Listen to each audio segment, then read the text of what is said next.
All right. Hey guys, I'm Link25, your Jack of all games, your master, and today we're going right back into Professor Layton versus Phoenix Wright. Last time we played, we started our final kit trial, managed to get the supposed big villain on the bench herself, Madame Darklaw, and only to find ourselves in a sticky wicket. What? Whatever, too much British. Anyways, where we had no prosecutor, and then Layton stepped in, proclaiming he had evidence against Espella. So let's see, we make the conclusion of that, huh? All right, so before we start, schedule for the week. Today is also obviously Professor Layton Phoenix Wright. Tomorrow I continue Other M. We are skipping Thursday because I'm going to be very low on energy and I'll probably be burned out. Friday, we got more Dread practice, and Saturday will be more Pokemon grinding, because holy crap, I do not want to get caught like that again. So yeah. And then next week, next week, I'm pretty sure that countdown not again is in a single digit for a reason, you know. All right, so let's get into this sucker, huh? Let's see that one. All right, give me a minute. Starting the file. Make sure my my pedal is in the right spot. Good. I do. Ooh, now he's the bad guy. We had Darklaw. I mean, we totally drop kicked her into space. We just need a little bit more. But then the professor burst in saying he would be able to prove a spell. It really is the Great Witch. There's no way you can give up now, but what do you do when you're up against someone like the professor? I don't know.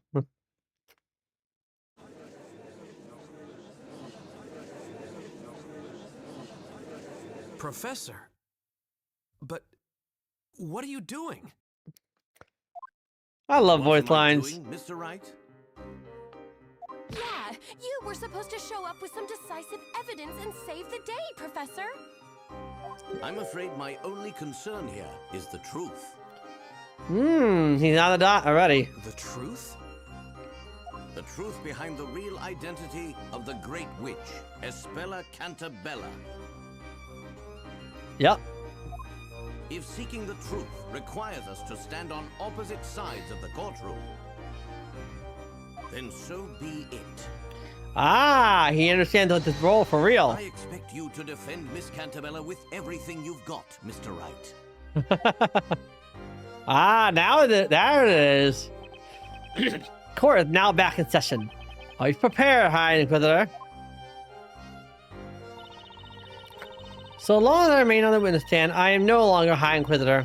Simply Darklaw will suffice. Miss Darklaw, I'd like to just confirm something. A moment ago, we established that you were in fact present at the bell tower during the time of the incident. That makes a total of 3 people at the scene. It would appear that was the case. However, you managed to stay hidden from 10 different guards. With the help of this right here. The robe of invisibility. In other words, there's every reason to be suspicious of your actions tonight.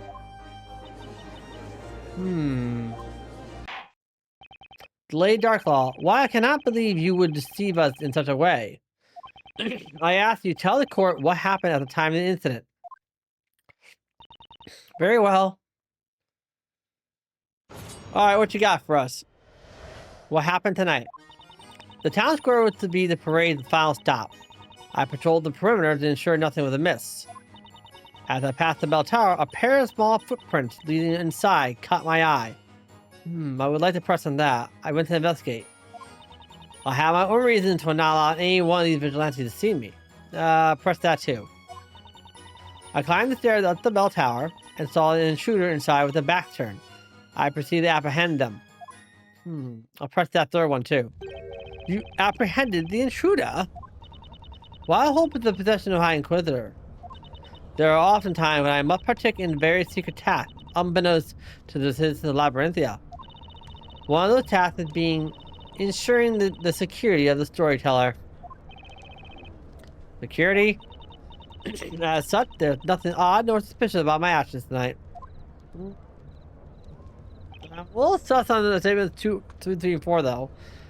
2 and 3 being the big ones. I see. Defender, you may now begin your interrogation.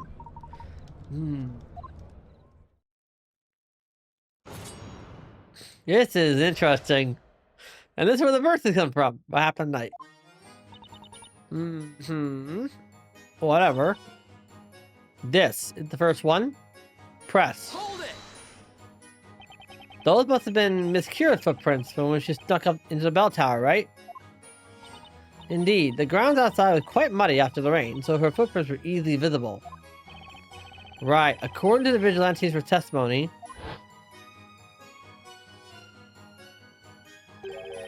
they thought the footprints looked like Foxy's, but it turned out they weren't hers. That's right, her footprint would contain a mark where the stiletto had been. But the footprints I saw at the bell tower contained no heel mark whatsoever. And you stepped inside those footprints on your way up the stairs as to not leave your own and risk being detected, correct? Exactly. At the time, my main task was to ensure the safety of the town square. In doing so, it was of utmost important that no one knew of my presence there. Had the town people noticed your presence there, it would undoubtedly have raised some suspicion. Indeed, so naturally, that's why I did not wish to be noticed by the vigilantes. Therefore, it was imperative that I mask my traces, mask any traces of my being there, even utilizing our footprints. Let's see, a clever tactic where the hiding with herself. Is there anything off about our testimony just now? Okay. All right.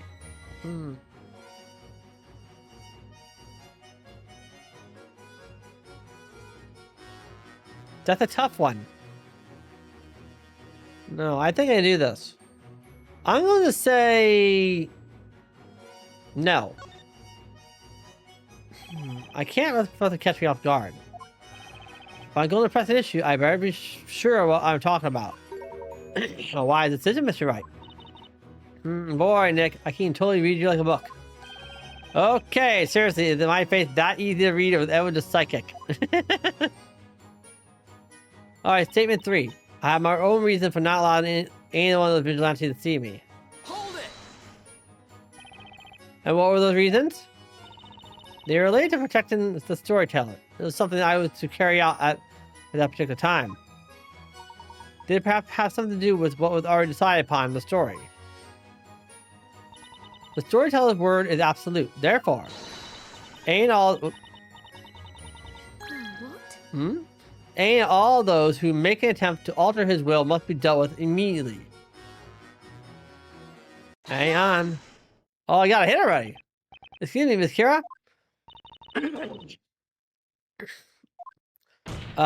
Witness. Yes? Figure, she really doesn't remember her own name. You seem to be deep in thought about something. Did you remember anything regarding the High Inquisitor testimony? No, I'm sorry. Nothing in particular. It's just... I'm a little disappointed in myself. Disappointed? I traveled all the way here to Labyrinth in order to fulfill my mission, but... all I managed to do was fail and end up being captured. Regardless of your own failure, Miss Kira, the storyteller did die as was foretold. Did he not? Tonight, as the rain came pouring down over the town, I arrived at my designated location. Naturally, the bell tower was surrounded by guards on patrol. 10 to be exact. I was very nervous. She must be talking about the vigilantes. Just relax, you'll be fine. So as you were in this row, I kept telling myself, little did I know I was wrong. But none of this would have happened if I was just a bit more careful. That didn't help, did it? Enough. I would be thinking more about atoning for your past crimes and less about what you could have been if I were you. Is there anything wrong with Kira's testimony? Shoot, man, I don't even know where to start again here.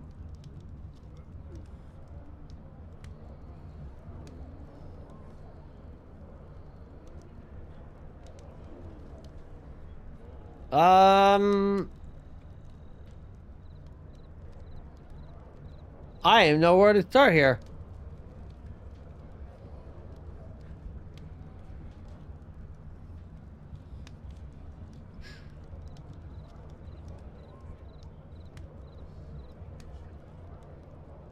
Nothing's wrong.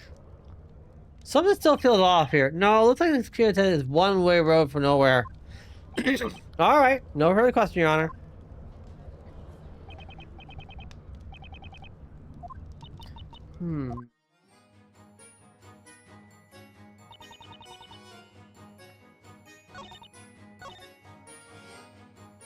I don't care about 1. It's simple. 3 is kind of out the window, and 4, that kind of goes hand in hand with what here said earlier in earlier testimony.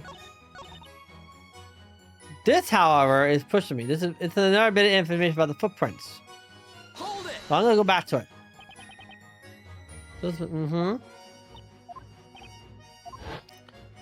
Now, when I did earlier, I said.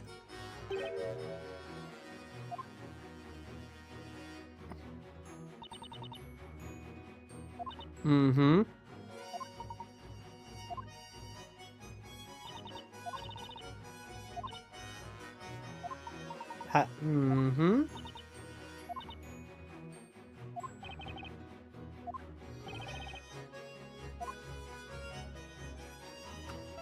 gonna say it very wrong this time. Miss Darklaw, I just noticed something written in your testimony that's very relevant to the case. The defense requests you amend your testimony. Okay. You just can't help letting that ridiculous imagination or run wild, can you? And the Inquisition has no objections. Very well, the witness will amend her testimony. There was no heel on the footprint, so as I said, I was careful to match my foot. Hold up! Time out. Time the beans out. She said there's no heel in the footprint?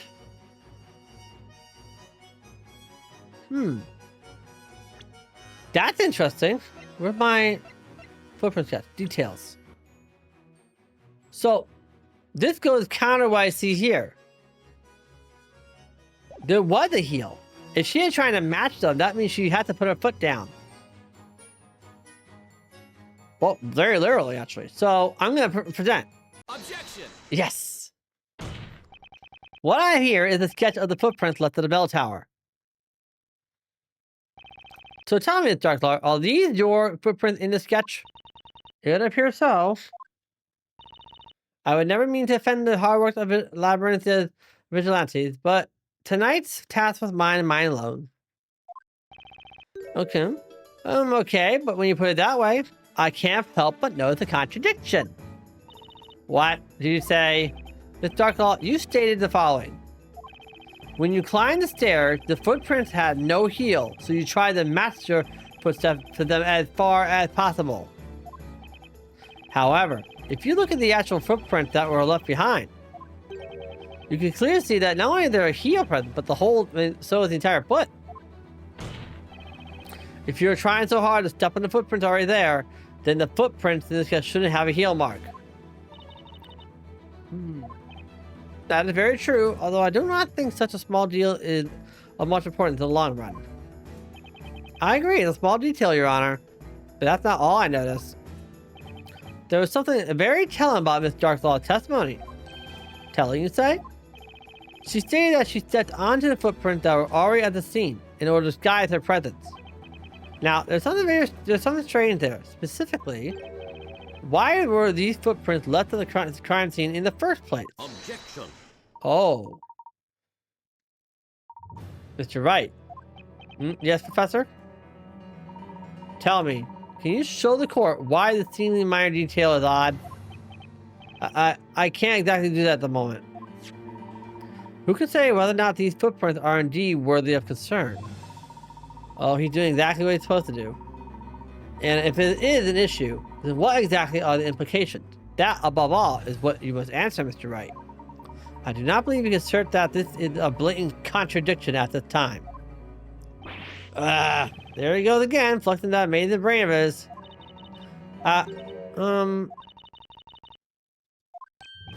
What is it, Mikira? Hmm? Oh. It's nothing really. What the heck was that about? It looks like Kira definitely has something to say. She wanted to say just now. Very interesting. Okay. Of course. Anyway. Doctor shouldn't be able to explain her way out of trouble much longer. There's got to be something more to those footprints. But what? Oh. Hey, Mohammed.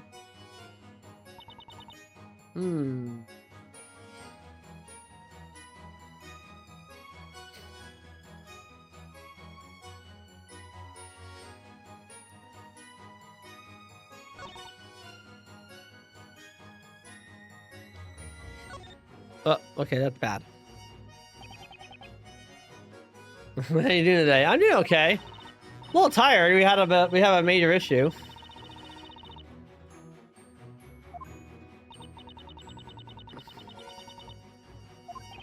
Simple. The info is on strictly need to know basis. Need to know, huh? That sort of security is pretty common, but usually they gotta have a reason for not being disclosed the info to begin with. Darklaw's hiding it for a reason. That's what we need to find out exactly what she's doing in that bell tower. We got to get her to tell us. Hey Nick, is it mean you feel like we're being watched? Present epitaph. Shout out for epitaph, huh? Okay.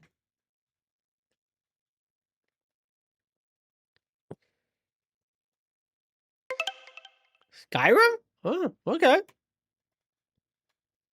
Not my cup of tea, but okay. There's a shout out. Yes, I do have him followed. Thank you for that one.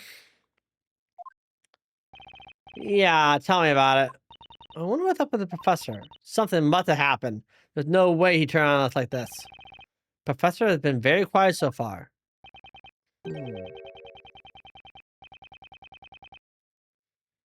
For sure, he must have noticed something that doesn't just add up with the testimony. Thank you. Anyway, there's bound to be something in the testimony we can use. We just have to make sure we can comb this thing from top to bottom for any contradictions.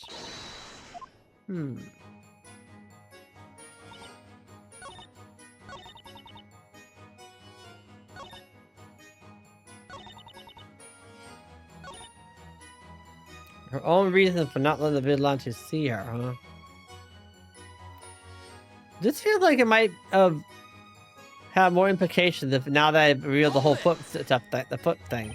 Plus, every time I go after it, Kira, I can question Kira. And if she has something to say, I might question her, might reveal something.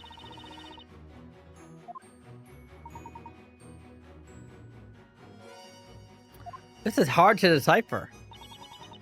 Therefore... Oh, here we go. What? Hang on. All right, here we go again. Let's see if she talks. If not, I can repress the statement.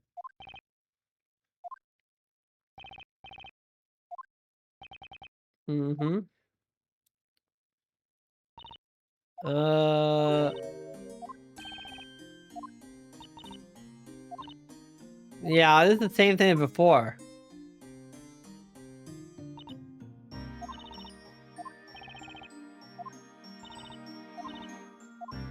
Same day as before. Doesn't help me at all. Is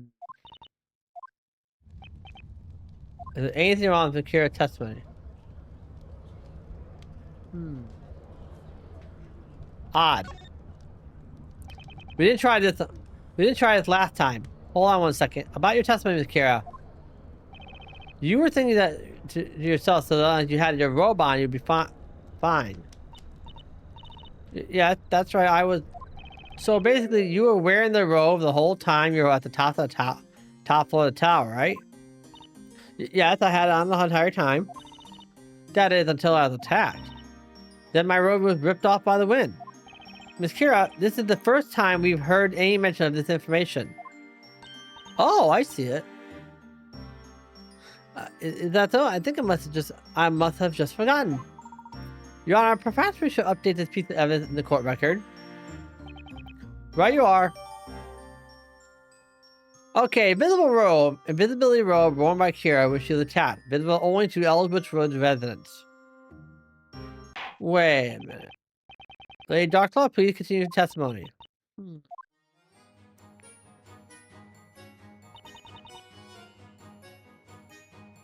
Hang on a second.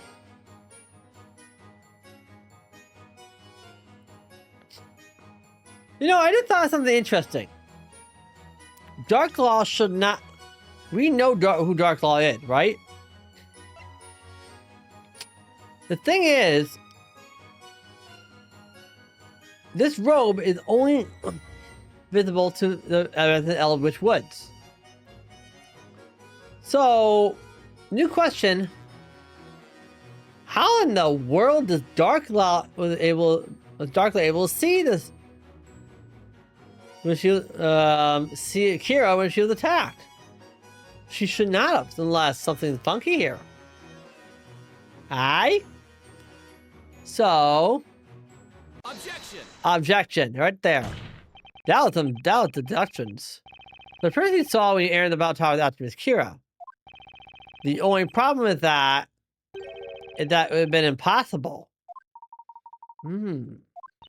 What are you talking about, defender?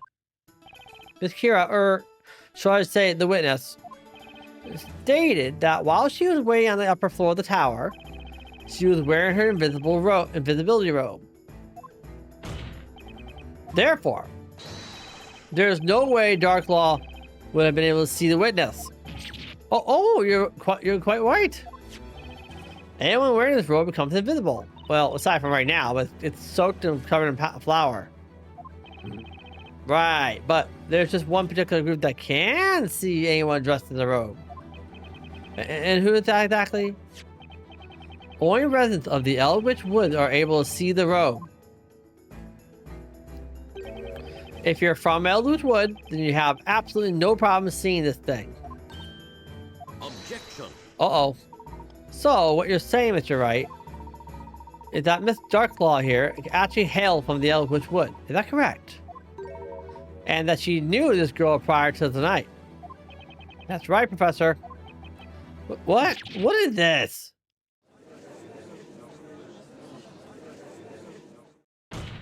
Uh-oh. Most impressive display, Mr. Wright. However, there's one detail you appear to have overlooked. Is it something overlooked? You say Miss Darklaw saw something she should not have been able to see. However, the truth is, there is one other possibility as to what's occurred tonight. Did he just say what I think he just said? It's rather easy to work out. Quite simply, the witness was not wearing the robe in the first place. What are you talking about, Inquisitor? The witness has proven her memory of tonight's events to be quite unreliable. Oh, I simply go for this. I believe that by the time she climbed the bell tower, she had, in fact, already removed her robe. What? Hey, listen! Shut up, Navi. Sit as you say, Inquisitor. Ah.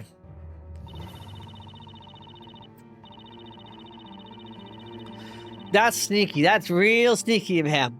See, the thing is, we can't prove whether Kira was wearing the robe or not at the time of the when she was attacked, because her memory's already. So because of that, we can't prove it off the bat.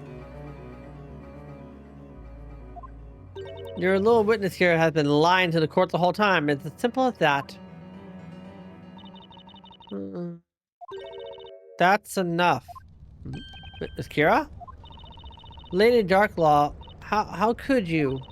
How could you simply abandon us? How could you betray us? Betray? What is the meaning of this? Lady Darklaw, you are the mistress of Eldritch Woods. You are the one responsible for handing us our task. Uh-oh. What? Oh dear, that's going down a road she's gonna want shut and quiet. This wretched girl is nothing more than a detestable spawn of magic. Her word cannot be taken seriously. People of Labyrinthia, I ask you, what am I if not a loyal daughter of this fair town? No, you're lying, Lady Darklaw. When I was waiting up on the top of the bell tower, I was most certainly wearing that robe. Lady Darklaw, you were also wearing a similar robe, were you not? Don't you remember? What nonsense. I haven't a clue what you're babbling about. I simply managed to sneak right by those makeshift guards. 'Twas not most the man to tap for someone like me. Yes, you're right, that was true. If you've been sneaking around by yourself. By yourself, explain enough. You listen to me and listen well. Continue as you are, I will see that this court be the last place you ever set foot. It matters not, the end is already nigh. After the events of today, I shouldn't even be here right now. You're saying that Miss Darkle was not by herself at the time of the incident tonight? That's right. The heel press thing. Hard to do that when you got a body on your back. Lady Darkle was wearing that invisibility robe, and beneath that robe was a young girl passed out on her back. What? A girl? Could that be... Yes. It was the same girl imprisoned inside that cage up there. You mean... Espella Cantabella?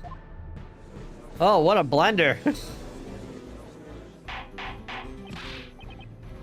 Order! So the accused was carried up the bell tower? And with the current state of mind, Lord, there's nothing left for me to say. 'Tis the word of the High Inquisitor versus that of a witch. Tell me, who would you sooner believe? Objection. Miss Darkle, you of all people should be aware that this is not a matter of believing or not believing. I'm afraid those were words that had no meaning here. Huh? The only thing that carries any meaning here within the courtroom is evidence. Don't you agree, Mr. Wright? Yeah, absolutely, Professor. Well, now things are beginning to heat up a little, are they not? Fine, tell me, Defender, have you mean to prove the assertion? Do you actually think you can prove that I, the High Inquisitor of Labyrinthia, carried the accused into the bell tower?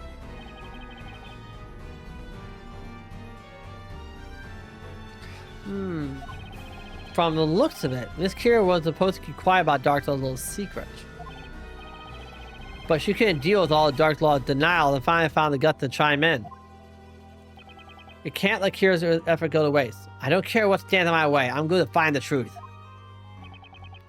Your Honor, the defense wishes to present evidence proving that this Darklaw did, in fact, carry my client up the tower. Very well, Defender. You may present your evidence.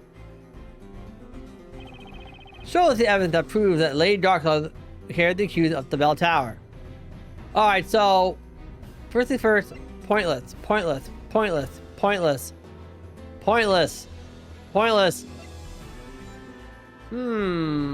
That's a good piece of proof, isn't it?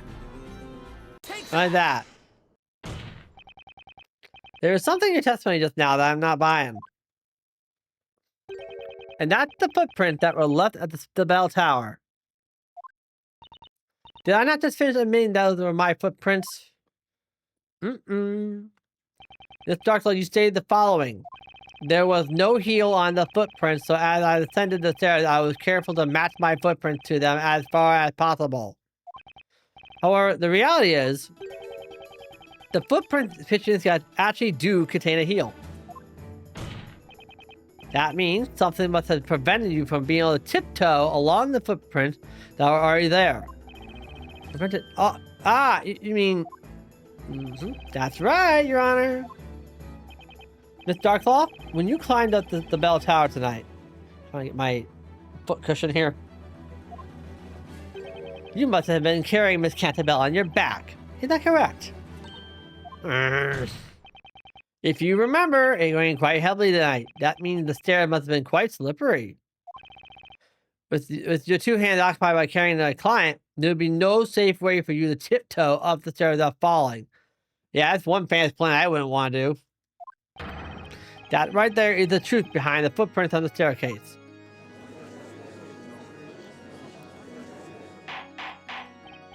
But Lady Darklaw, you... Got her. Fine, I admit it. And as you say, I donned the robe and made my way up the tower. I was not alone. I carried both Espella, Cantabella, and a little friend up the tower with me. Little friend? That black-furred creature of hers. The thing that is narrating ever a second from her side. Oh, but she must be Eve. When I arrived at the top of the tower, I saw this girl already there and called out to her. I was very shocked to see the mistress show up in person like that. The girl's presence was inconvenient, so I immediately put her to sleep. Believe it or not, just like you said, Defender, I used what remains. Hi, Sammy. I used what remains of Belduke's medicine to put the girl out of the picture. And that's what this cure put up a fight, pulled the pen off your neck, right? That's right. I cannot fathom it. That would mean this pendant actually belongs to you, Mr. Dilly Darklaw?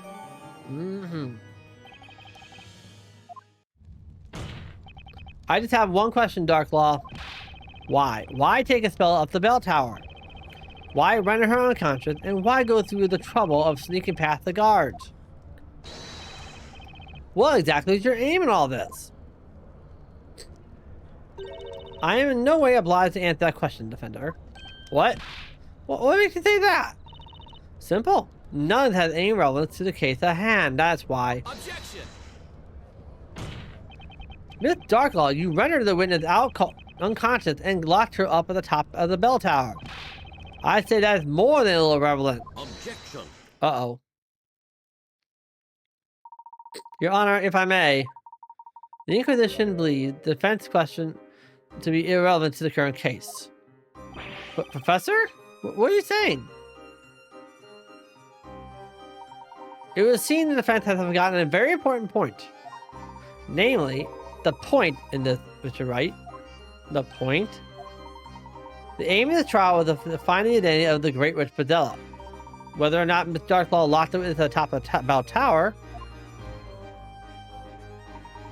is hardly relevant to the purpose of this trial.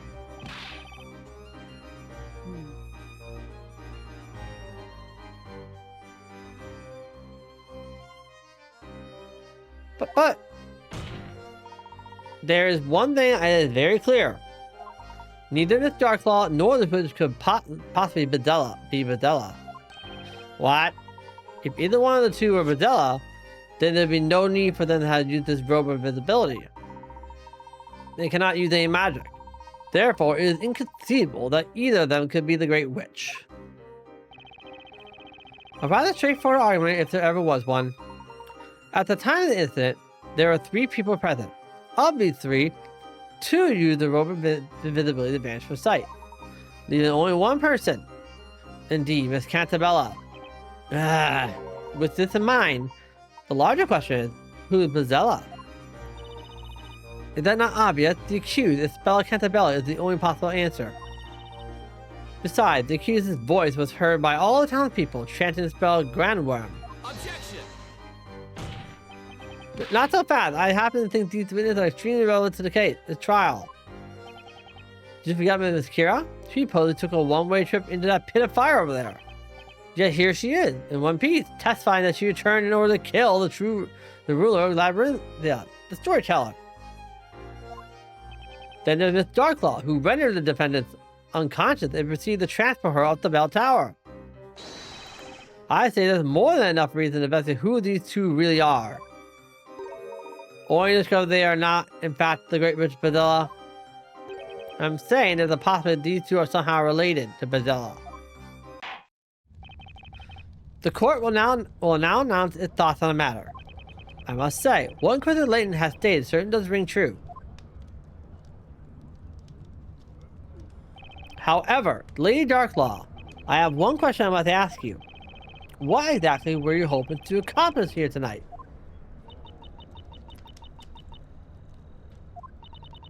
I assure it was not my intent to see the good citizens of Labyrinthia.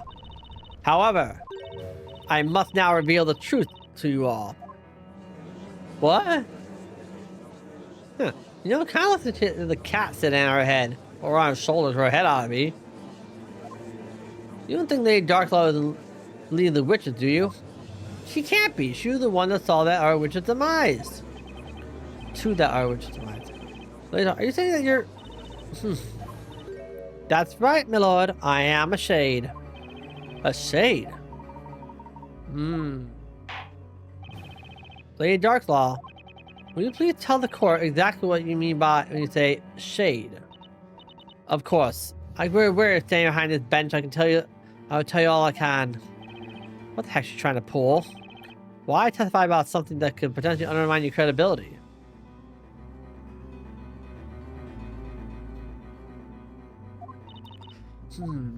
Alright. Let's see what we have. New testimony here. Shades. Shades live outside the realm of those who dwell within Labyrinthia. To them, I am known as the Great Witch. To those who are put to the flames in the witch trials become shades, to live their lives in the woods. We exist to carry out a task given us by our mistress, the Great Witch herself.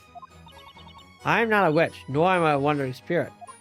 That's pretty straightforward. 4 statements. Why on earth hike with a Darklaw? Did you mean to say that not only are you a witch, but that you're the Great Witch? Unbelievable. Lady Darklaw is the Great Witch. The Great Witch. Does that mean she's Bazilla? That's right. Lady Darklaw is Bazilla. No. I do hope you have not forgotten what we established only moments ago. It's not possible for Miss Darklaw to be Bazilla. But sure, the testimony just now proves it. I'm afraid that in the heat of such revelation, you have all misheard the information. It's pointless. This is the extent of what the people in this town will believe. I believe the truth will become clear during our cross-examination. Don't you agree, Mr. Wright? Defendant, you may now begin your interrogation. Or the cross-examination again. Alright, there's honestly nothing in those 4 statements. All 4 info statements, so there's only one thing to do. A full court press. So, press. Hold it. Let's start with the nitty-gritty one. Great Witch. Yes, that's right. However, I am not Bazilla. The mistress to those who dwell in the Eldritch Wood is dubbed the Great Witch. Even if I wanted to be Bazilla, I couldn't. As I ever so charmingly stated earlier, I cannot use magic. Miss Darklaw, I have one question. What do you mean by live outside the realm? I mean just that, Inquisitor. We truly do live in a realm separate from this town. Now surely one of the intelligence yourself has worked out the answer by now, no? Perhaps that remains to be seen, Miss Darklaw. Regardless, it's something we cannot discuss with anyone. But it is something that the defense should be able to prove. That all sounds like a challenge. By the way, Miss Darklaw, since you're not actually a witch, why do you continue to be called that? To answer that, I must first accept the true identity of the shades. Those that are put to the flames in the witch trial become shades, who live in the woods, who live their lives in the woods. Oh man, I can just you in there. You're saying that the Kira here right now is a shade version of the Kira from before? Indeed, Defender. The girl has no recollection of her life prior to living in those woods. What manner of witchery is this? Why? This girl, Kira the Flower Star, was cast straight to the flame before our very eyes. That's right, Your Honor. But as you can see, she did not die. You see, there's actually a trick to the incineration device in the witch's court. A trick? Once the verdict has been delivered, the court attendants will move the steel cage into position, after which it seals shut.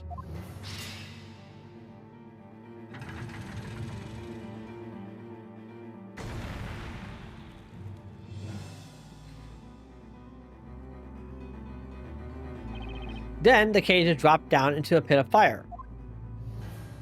The bottom of the cage then opens, allowing the witch inside to escape unharmed into an underground passage.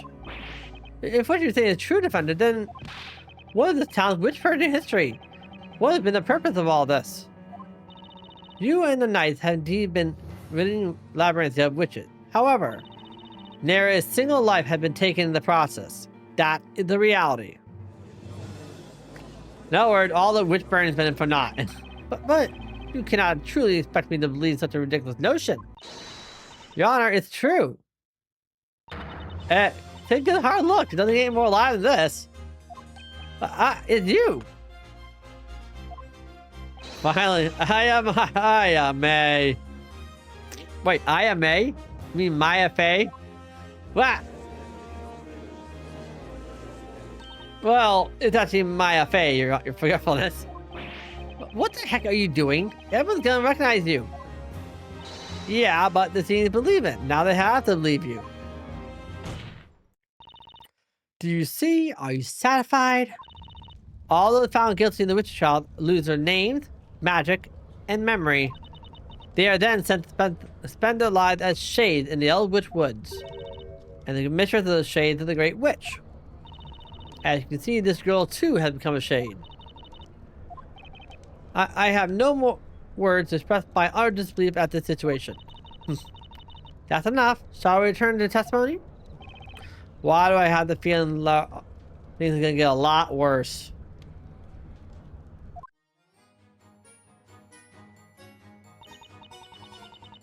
We exist to carry out our task given us by our mistress, the Great Witch herself. Hold it! This is some juicy content. These tasks you mentioned, were you acting on them this evening? Yes. I was told to come here and become Bazella. Wait just a moment, witness. Did you say become Bazella? How absolutely dreadful. Why would anyone be given such a terrible task? Where did these shades come from? Order!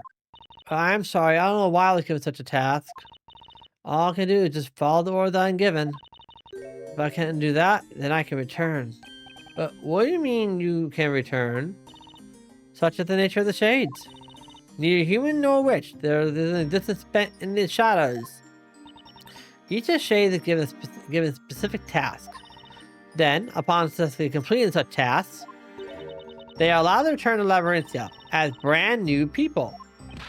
But Lady Doctor, how can they return as brand new citizens when we already know who they were? For instance, we all recognize the former flower seller came before us.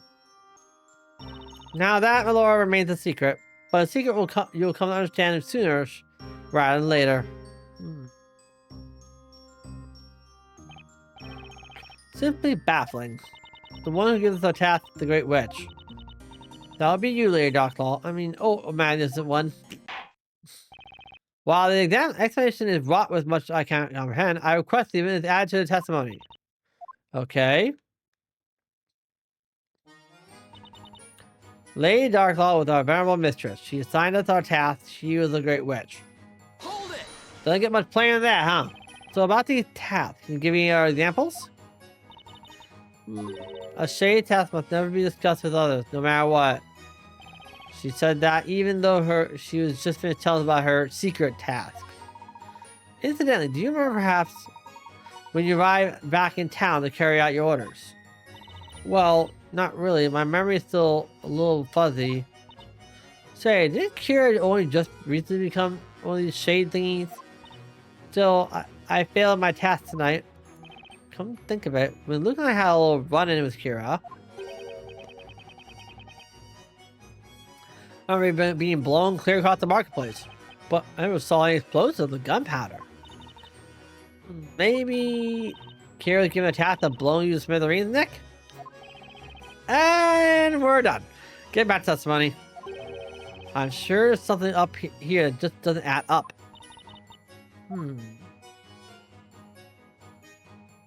Oh, more. I'm not a witch, nor am I a spirit. Last one.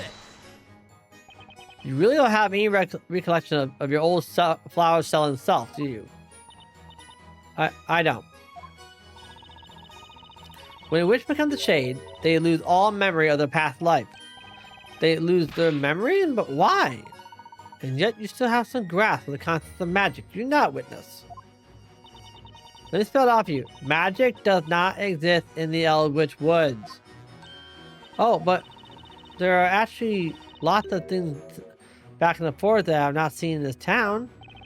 There are things that you haven't seen here. Like really huge machines, that sort of thing. There's one that spits out fire with amazing speed, and expels these huge flumes of gray smoke. A machine that spits fire? Never have I heard of such a thing.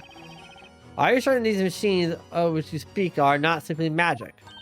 You know, now that you mention it, I don't think anyone from this town can actually see those from the forest. They can't see you? Could be something like that rope? How can such a thing be even possible without magic? Objection. Whoa! Miss Darklaw, if I may interrupt for just a moment. What is it, Inquisitor Layton? Through your testimony just now, we have all come to understand how the process how one becomes a shade. However, I was hoping you could perhaps elaborate on one additional point. Namely, what exactly is the purpose behind the shades? If you wish to know our purpose, there are certain other things you must first understand.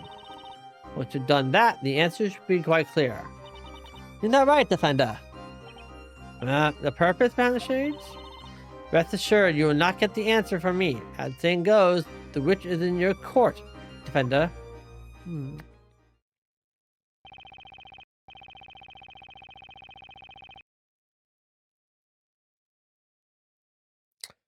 Darklaw challenged me. Challenge accepted.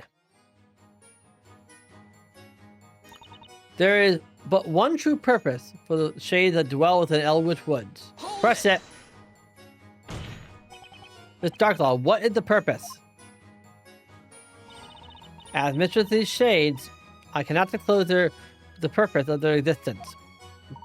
Well then, since Miss Darklaw is unable to tell us herself, it seems we must rely on evidence instead. Evidence, huh? I do believe the shades could have something to do with that which exists in this town, but ought not to. Something that exists, shouldn't? Oh, that one's easy. Are you prepared to present evidence? Oh, I got that one easy. I was born ready, Your Honor. Something that exists in this town, but shouldn't. I think I know what you're getting at, Professor. Good. This is the kind of term I want to see between a prosecutor and a defense attorney. Defender, please present your evidence. Or I guess in this case, a defender and a inquisitor. The purpose of the shades could be... The purpose of the shades could be to make sure this particular thing exists in Labyrinthia.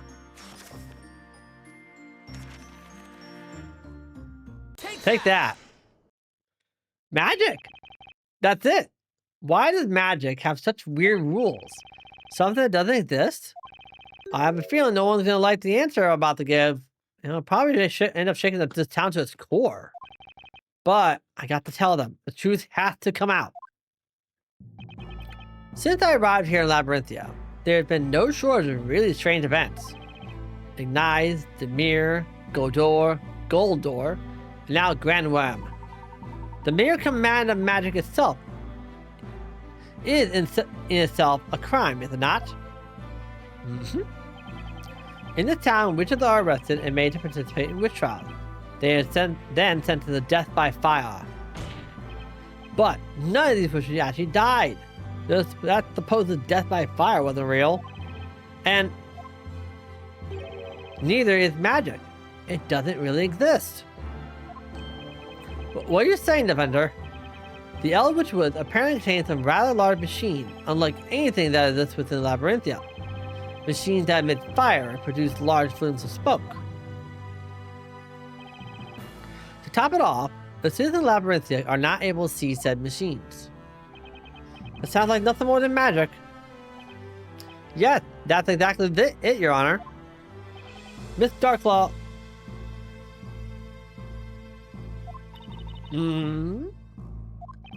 Magic doesn't really exist in this town. That's the answer, isn't it? Magic does not... What utter nonsense! It seems we have finally arrived at a sudden conclusion. The secret behind Labyrinthia. What? What? I think we just called that one the have a wait what moment. What did I say? What is the meaning of this? It means that all the magic you see in this town was nothing more than an illusion created and put in motion by the shades. But Defender, the witches, we have clearly seen them use magic. Let's take a moment to think carefully about the systems employed by the shade. The systems? First off, what is essential in order for a witch to use magic? The witch must possess a Talia Magica and must say an incantation in order to cast a spell. Correct. And the spells able to be cast are determined by the subject's magic gems. Now, what do you think the purpose of placing such requirements on the use of magic? Yeah, that should not be required on magic like that. What do you mean purpose? These requirements are not there to allow the user to cast magic. Rather, the reality is they are there to inform the shades of who should be using magic. It is possible that the witches are always being closely observed by shades. That's why they don these robes, to appear hidden till they were needed to create magic. Indeed, there are all kinds of spells within the tomb. It would be quite troublesome if they were simply allowed to use any spell at will. Yeah, it makes the shade job that much more difficult for sure. I mean, I don't think I want a bunch of young ladies running around screaming Grand Worm and pointing up and fire off legendary fire dragon in the sky. That would be a very large use of fire. And pretty obvious to the country next door. Precisely so. That is why it is imperative that a certain restriction be placed on the use of magic. Ah, you're referring to the Talia Magica, right, Professor? Of course, no wonder the scepter can only contain 2 gems. And there's the incantation. What would happen if a witch could simply whisper the incantation to quiet herself? Or not even say it at all? Boy, that would be so cool. I'd be casting spells all day long and no one would ever see it coming. Maya, we spent an entire trial proving that you were not a witch, remember? If the witches didn't get out some sort of signal, then there would be no way for the shades to know when to cast the spell. Right you are, Mr. Wright. The incantation were a way of telling the shades when the witch was ready to use magic. What on earth never did I think these requirements could have such a purpose? Oh, because you never saw the shade before, buddy. Now, let's think back to the previous events leading up to today that have involved magic. Our first encounter with magic was the use of the spell Ignite a few nights ago. The spell, like this, was nothing more than a flame spewed from a machine being used by the shades. Then that means Demir, a spell that makes the caster disappear? No doubt it must have been this robe. Next, the incantation is the incident with Goldor, the spell that transmuted me into a gold statue. While I understand this may sound a bit absurd, I can only surmise that the shades created a gold statue in my image and took me and left it in my place the instant the incantation was uttered. Professor is no more sure than anything else that's happened so far. We can therefore conclude that all of the magic in Labyrinth was created in a similar vein. What do you say to that, Miss Darklaw? I expect nothing less of you, Inquisitor Layton. At any given time, there are between 5 and 10 witches in town. All the witches were accompanied by shades at all times. It's easy to think. You see, the shades live in the Eldritch Woods, total in the hundreds. It was simply a matter of having each of the shades operate shifts in order to watch over each of the witches within the town. I must say, Lady Darklaw, that's quite a number of shades.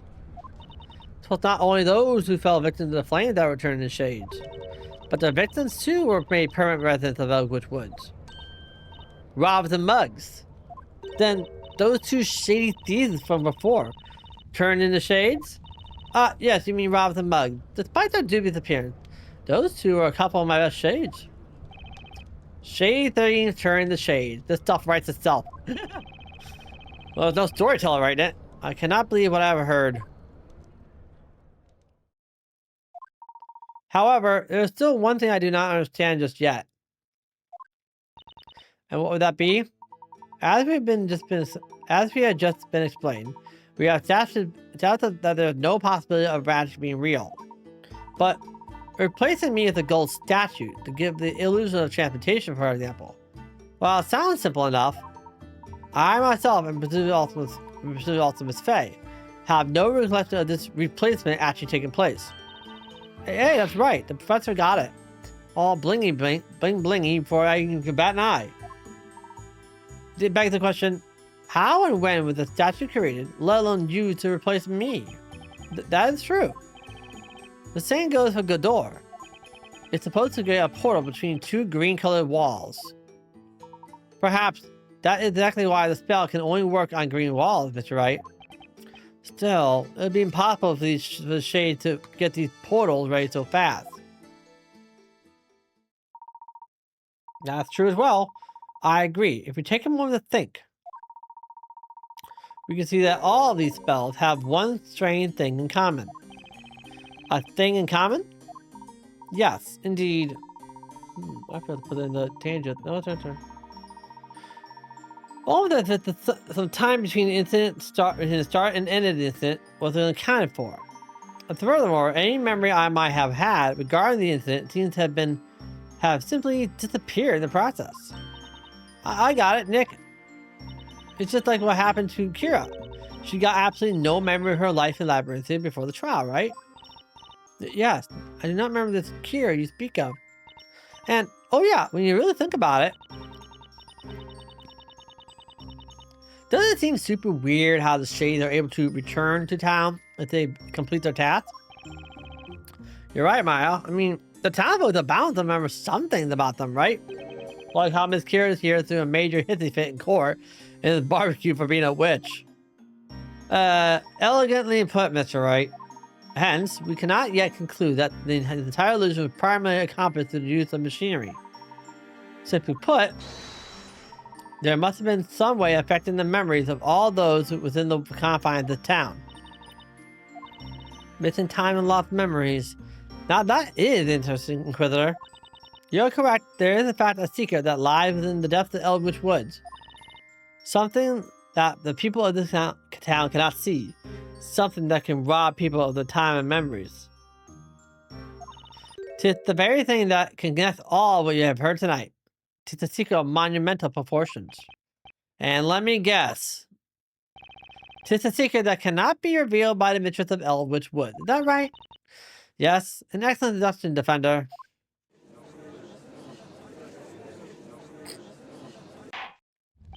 Witch's souls wander astray within Eldritch Woods. Until tonight, I thought this was nothing but a mere fairy tale told children. But it becomes clear that seemingly large organization lies within that wood.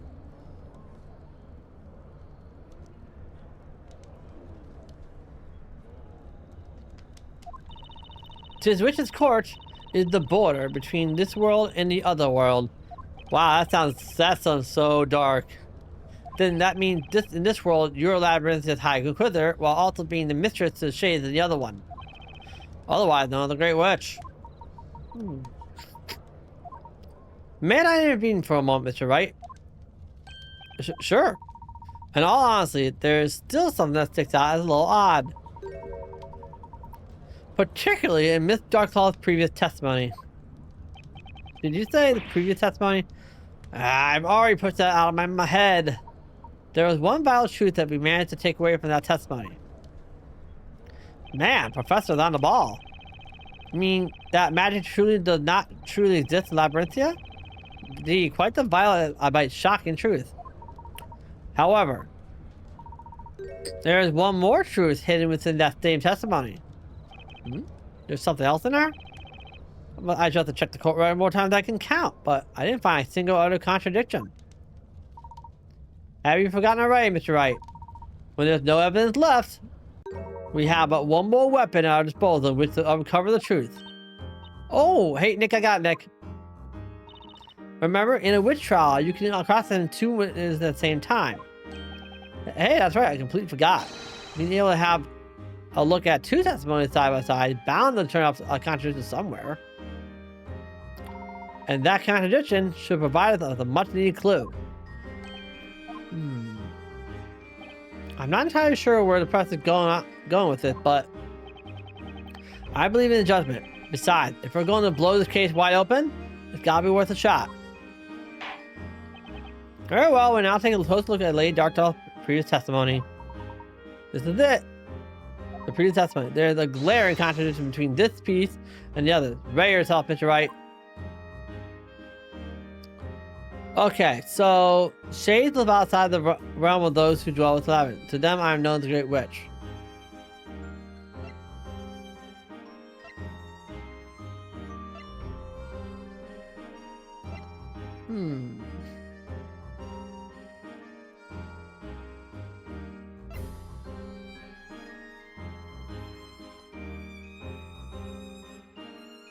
Hold on. Let me zoom in for a moment. Miss Kira, or the shade as it used to be Kira, once stated that to us that her task was to fire off the Grand Worm spell and kill the storyteller. This is a task that was assigned to her by the Great Witch. Lady Darklaw is the Great Witch. But she's also the bodyguard and security expert for the storyteller. Why would she? All right, let's do a double check all the statements real fast. I have a thought here. Pointless. No. I want this one. Question. Objection. Double up. Your Honor, there's obviously a huge discrepancy between these 2 pieces of testimony. Miss Darklaw stated that she's known as the Great Witch. However, according to Miss Kira's testimony, Darklaw was her vulnerable mistress, the Great Witch.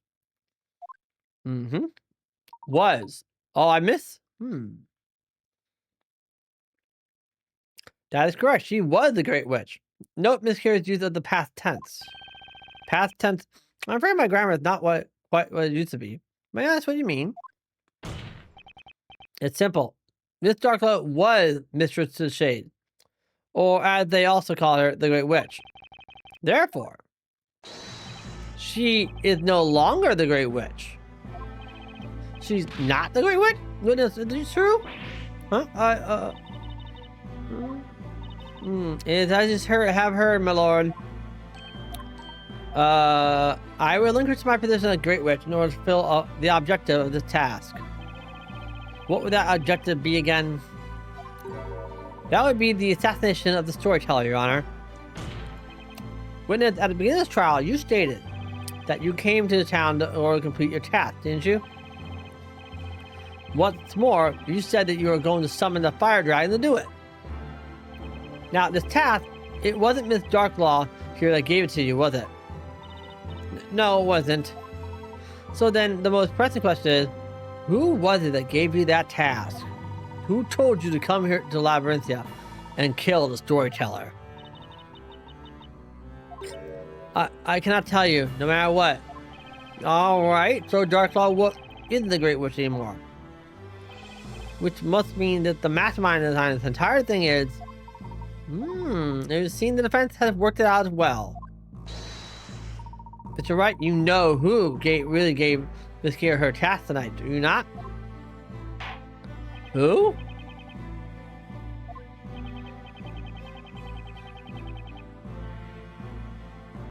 Okay, let me flip a little bit, and let's break it down.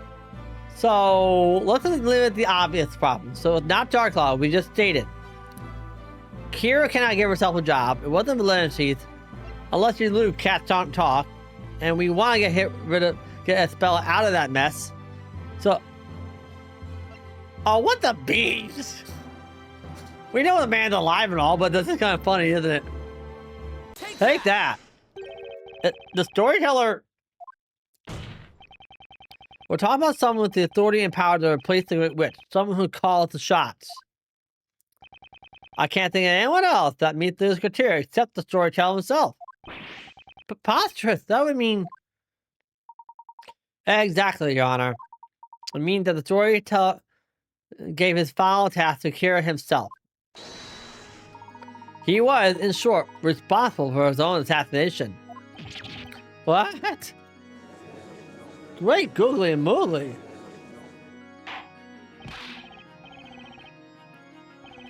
What a mixer and a half.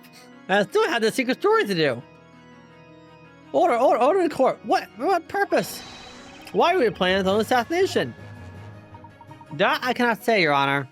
However, the final chapter of the story does tell of his inevitable death. While he signed the task to cure himself, it is perfectly natural that he would do so. However, what is not natural is your behavior tonight, Miss Darklaw. What was unnatural about the High Court's behavior? You were once ahead of all the shade, and yet tonight you tried to interfere with the storyteller's plan. You rendered Miss Kira unconscious and locked her away in the belfry of the bell tower. That to me seems like the activity of someone aiming to put a stop to his plan altogether. Indeed, Darklaw, what could be the reason for such behavior? I leave that to you, Mr. Wright. Well, if she wanted to keep the storyteller go through a plan, that means she wanted to betray the guy, right? Based on what we've seen in this trial, the defense believes that Miss Darklaw's reason for coming with her actions tonight can only be attributed to one thing. This plan was handed down by the storyteller himself.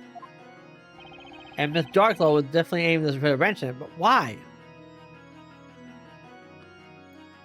Well, we kind of, that's just going around in a circle. I don't like that one, so that seems more dramatic anyways. There's only one reason I can think of as to why Darklaw had the high reactions tonight. She was aiming to betray the storyteller. But betray him? I agree, Mr. Wright. The storyteller used the Great Witch Padella to take his own life. Instructions to carry out the plan were given to Miss Kira. However, Darklaw had planned to intervene and change the scenario at the last minute. She planned to do this by changing the identity of the Great Witch from Miss Kira to Miss Cantabella. Thus, bringing us to the current situation. Miss Cantabella on trial for the murder of her father at the hands of Padella. You, Miss Darklaw, seem to harbor a rather strong hatred for the storyteller, if I'm not mistaken.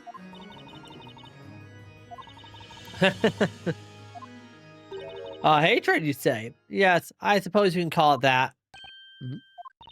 That's right, behold my revenge. Did you say revenge? Miss Darklaw, will you please tell the court of your plan for revenge? If you insist.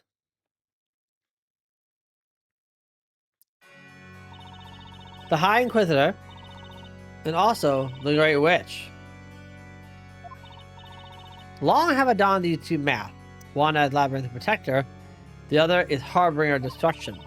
In other words, I was merely meant to serve him.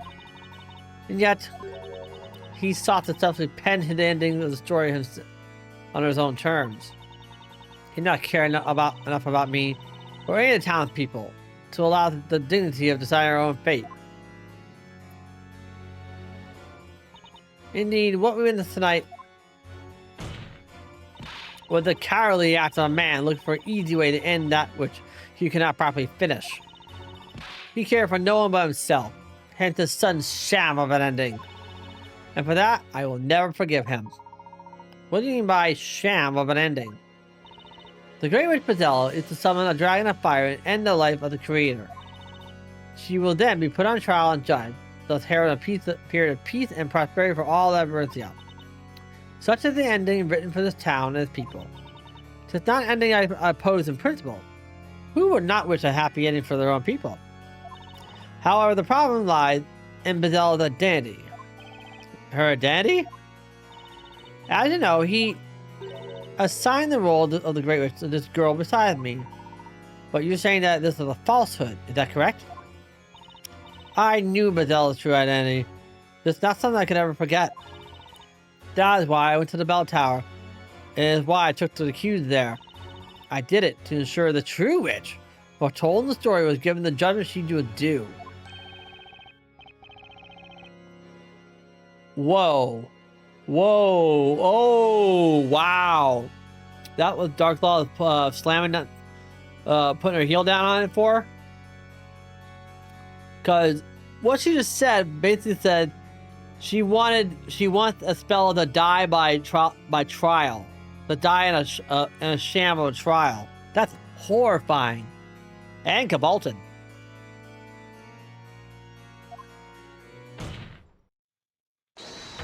Yes, I speak no other than Espella Cantabella.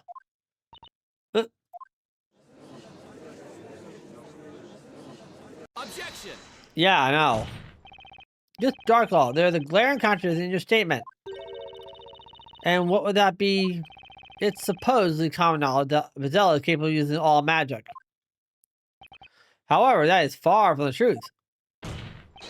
Magic does not actually exist in the town. It was all one giant illusion created by the shades. Therefore, the Great Witch Bazella cannot exist either.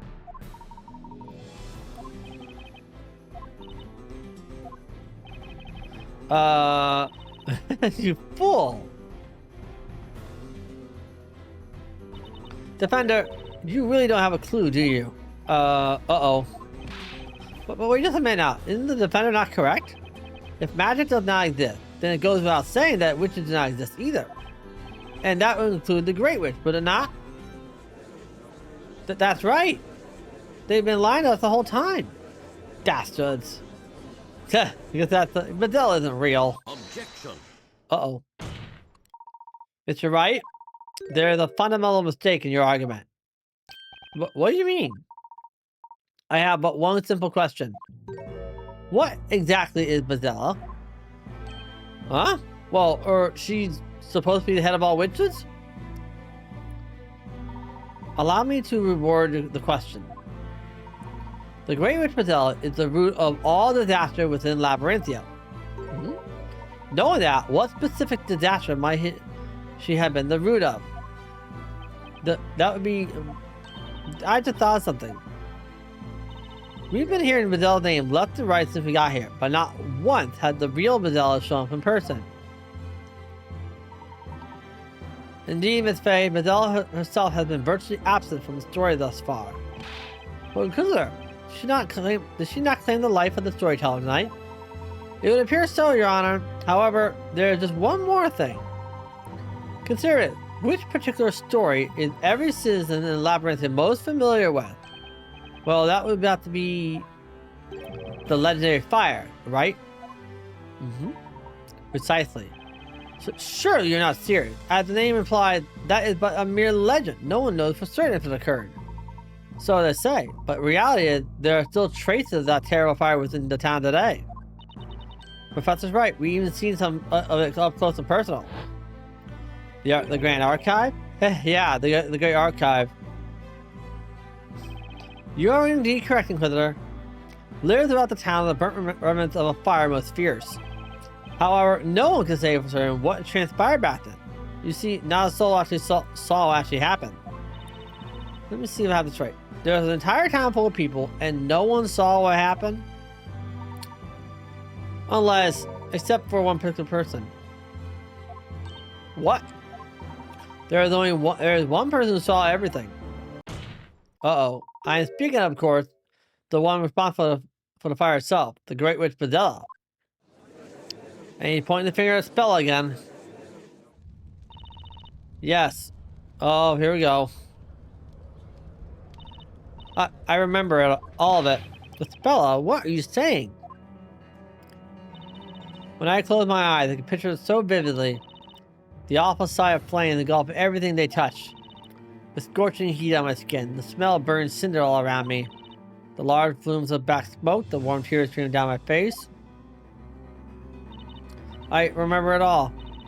What you recall now is the moment the Great Witch Bazella destroyed our town. Well, it appears my role here is finished. As for the rest, I leave it in your capable hands, Inquisitor. Hold it. Huh? She just vanished in thin air? She's right. These memories are proof I'm bizarre. Oh, okay. She's gone trancy. Great. But Espella, Mr. Wright. Remember, if you will, what I said at the beginning of this trial. I came here to prove that Espella Cantabelli is, in reality, the Great Witch Bedella. Right. There's still one more thing I wish to present to the court. I would now like to call the final witness to the stand. The final witness? Oh, here we go. This is gonna be great. I know exactly who this guy is. Speak of the dozy devil. It would appear he has arrived. Ladies and gentlemen of the court, I give you this trial's final witness, the storyteller. Oh, good golly. And just like that, he appeared. The man who died not hours before. And the victim of this very trial, the storyteller himself.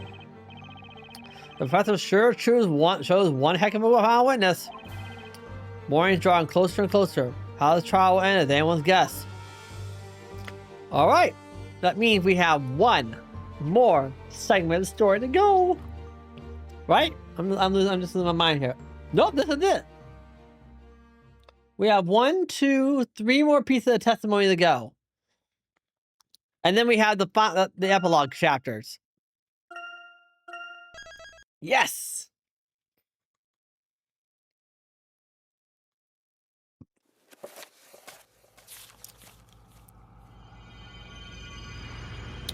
Epilogue. The first story. Now you know we're about to end.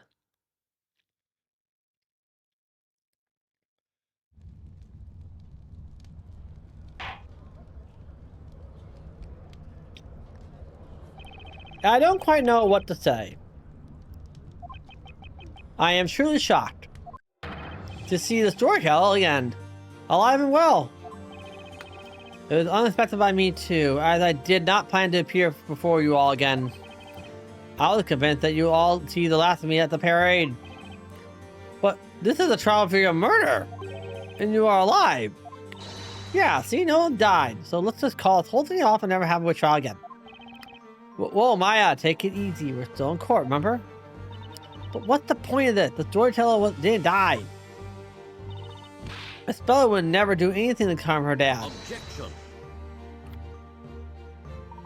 If only it was as simple as that to end this trial. However, it is not, Miss Faye.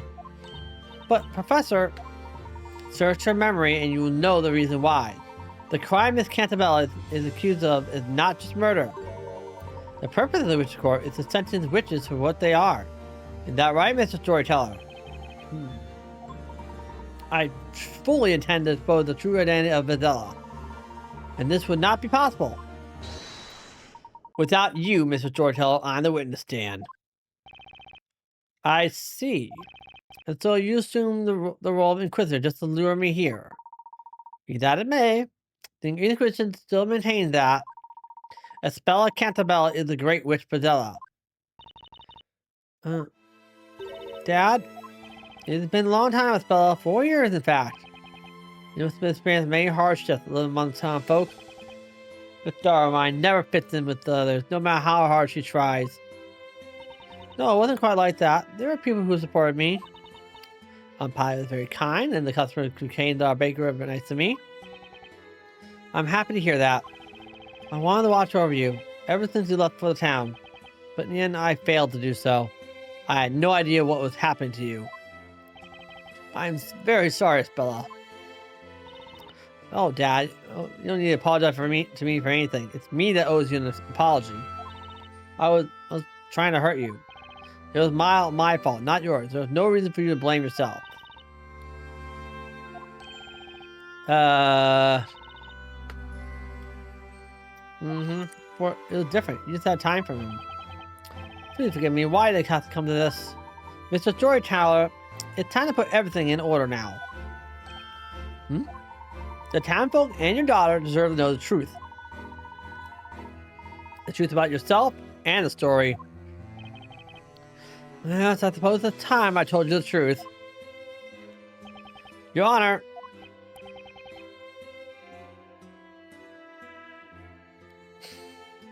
Yes, Mr. Storyteller? Let's begin. In this trial, I shall be judged.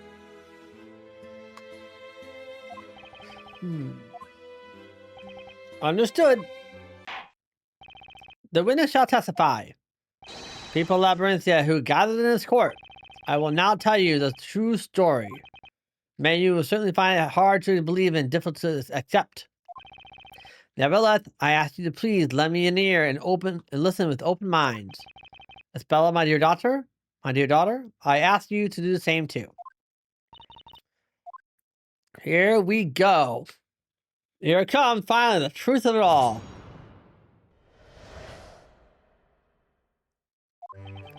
Although you may know me as a storyteller, I have one more identity.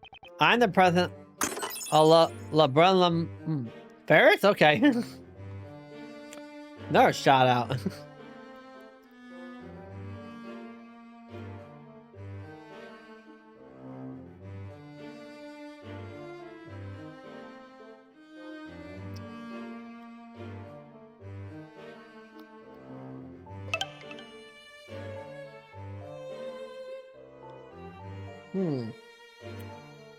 Hold on a second. Hey, Mohammed, did you get that right?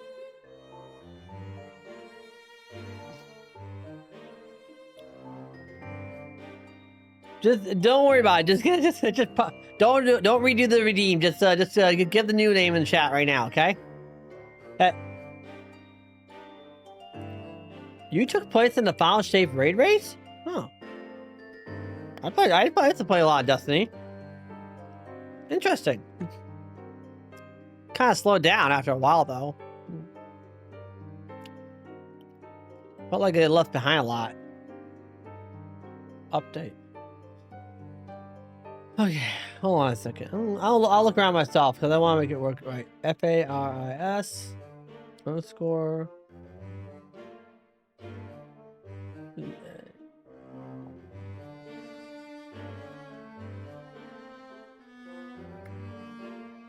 Okay, let's try that. BALIANT. I think I have this channel.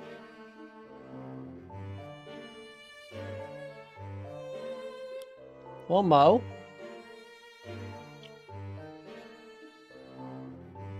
Oh. Yeah, I have it. Got it. Oh, one moment, please. Let me get posted now. Must be without. Yeah, it's no underscore.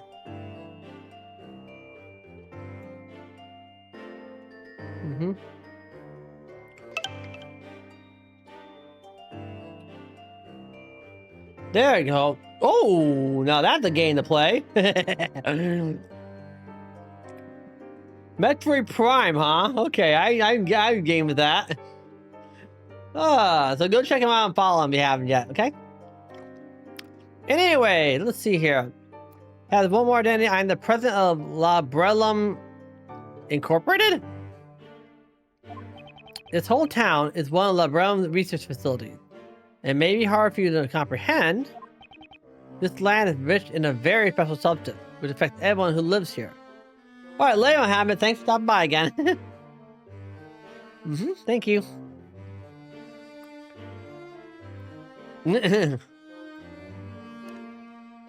Which affects everyone who lives here. This substance enables the manipulation of people's mind, and that is what Labrellum is researching. The experiment began 10 years ago. The townfolk all became test subjects.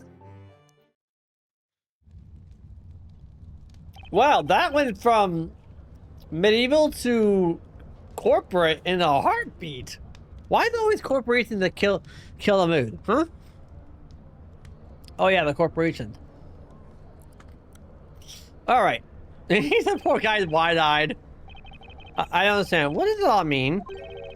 I don't know what I just heard. Probably not. I do not blame you. I suppose all the townfolk are just as confused. Labyrinthia is an artificial crown. Artificial town. Created entirely by me. Did I think crown? But, of course, As artificial as it might be, it is the reality for those that live here. For the past 10 years, I have been bringing the illusion to life by writing the story.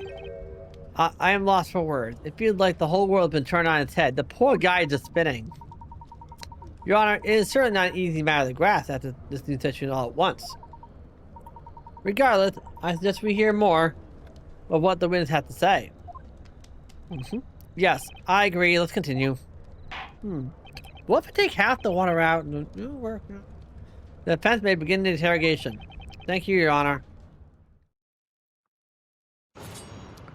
Alright, this is all brand new information. So the best thing I can do would be to press the whole lot of it. Hold it! This is gonna be a heck of an info dump. This is too much. I don't know where to start. Labellum Incorporated. That's the name I have heard before. It is a global pharmaceutical company with headquarters in England. If my memory serves me right, it was founded by Arthur Cantabella. Indeed, that is my true name. Arthur. Really? A pun name? Were you familiar with that, Mr. Wright? Sure, yeah, I heard of Labellum Incorporated, of course. It is known for developing a completely harmless anesthetic about 20 years ago. It is now widely used in hospitals all around the world. The company is also working on various other plant-derived sedatives, revolutionizing medicine. I suppose I shouldn't be surprised by your vast knowledge, Mr. Layton. Objection! That's irrelevant. The fact is, just based on the real world we're from, not Labyrinthia. The real world, Mr. Wright? Then what would you call the world we are now? You think this is a fantasy? No, that's quite not what I meant. Mr. Wright, I do not mean to be rude, so rude as to presume what I know what thoughts are running through your head. However, Labyrinthia is certainly not a place within a book or the past. That's true. Labyrinthia is part of the world we know. What? But how can a town like this exist in the real world? Do you think it's impossible? Why would that be? Are you saying that everyone would know about an unusual town like this if it existed? It's something like that. It would be on a map at least. No, I'm afraid that cannot be so. This town is not marked on any map if it doesn't officially exist. What do you mean? The answer is quite simple. Oh, more testimony time. An info dump. This whole town is one of his research facilities. Alright, the research facility question. A bottle cap. The whole town is a facility? I hope this doesn't go Resident Evil on us. This whole town area is a private property of Labellum Inc. Incorporated. I'm gonna say Labellum and be done with it. Wait, Labellum. Why does it sound umbrella? Why does it sound like Labellum? That is why Labellum is not marked on any map, or people from the outside cannot enter. No. Next time the word Labellum pops up, we gotta try re-scramble it. Okay? We have taken measures to ensure that this town is not noticed by local residents. What measures are you talking about?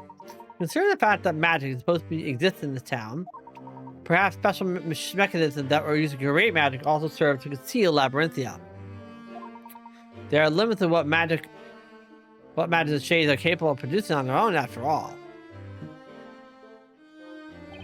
That is the case indeed. The magic in this town has been benefited by owing to the latest technology. Technology? Tricks? I cannot believe this. However, there is one question. There is no industry in Labyrinthia. How do you attain the necessary commodities? Observant, aren't you? All commodities are regularly shipped in by sea. A young man once made his way here on a freighter and took a spell out of town. Carmine Accidente, a friend of mine. I see. But is something on this scale really possible? As you might suspect, it would be beyond there's the word. No way. B R E L. Mother! God! Oh my god, that Resident Evil quote was not too far off. So, the word, let me see if I can put this on screen real fast, because it's getting me now. It's really getting me. Text source. Temp. Okay, I'm gonna keep it Arial for a heck of it. Alright, put it over here so I can see. So the word that they're using here is, they keep using, without the incorporate on it, Labrelum. Put low on my screen. And now I'm gonna take the font, shrink it down to upholstery 72, so it's easier. Control Z. No, wait a minute. Hold on, I'm sorry. 128. I said 8. Okay. A little smaller, but not too bad. That works. So Labrelum and Labrelum, if I want to retranslate that, you remember I said that quote about umbrella from Resident Evil? The U, the M, the B, R, E, 2 L's, and A.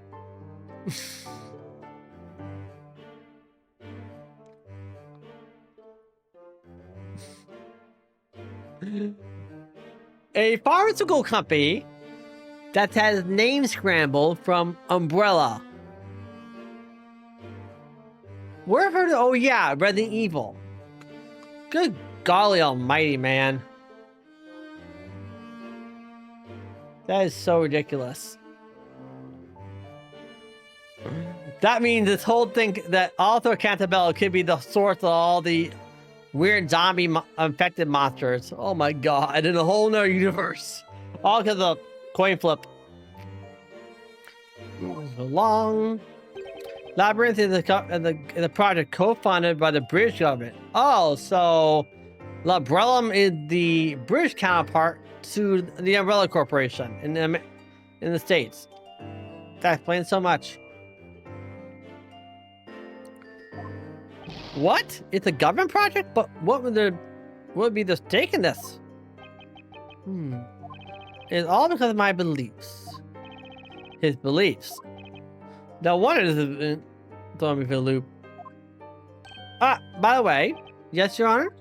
What is a research facility? I never heard anything like that before. Yes, that was curious of me. Naturally, you wouldn't know what it means. This whole town is my creation. Ah, that's what it was about. In other words, it's all your story. That makes it all clear. Swing into this, Your Honor.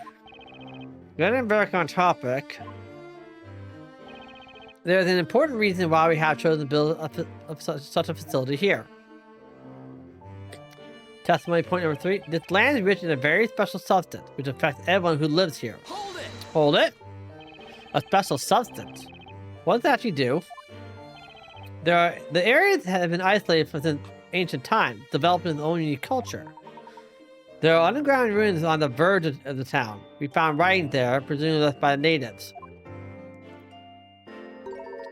The bell that was supposed to be there was missing as well.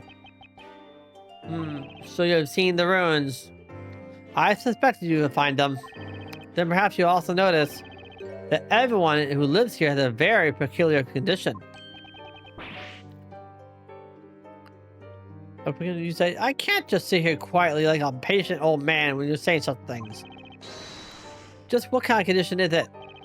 You have every right to know. This condition makes people fall unconscious upon the sound of a certain metal being struck. Metal? What? Wait, silver. Pure silver. And so, there's not a single object made in silver in Labyrinthia. Now that I think about it, that's true. It's all bronze, lead, or just gold. Just imagine what a disaster a fancy dinner would be if anyone famed whenever they use silver cutlery. This condition is an integral part of magic. How so? All inhabitants of Eldritch Woods carry small silver bells. I see now. The shades ring the bells when they need to create the illusion of magic. Everyone goes, "Pit."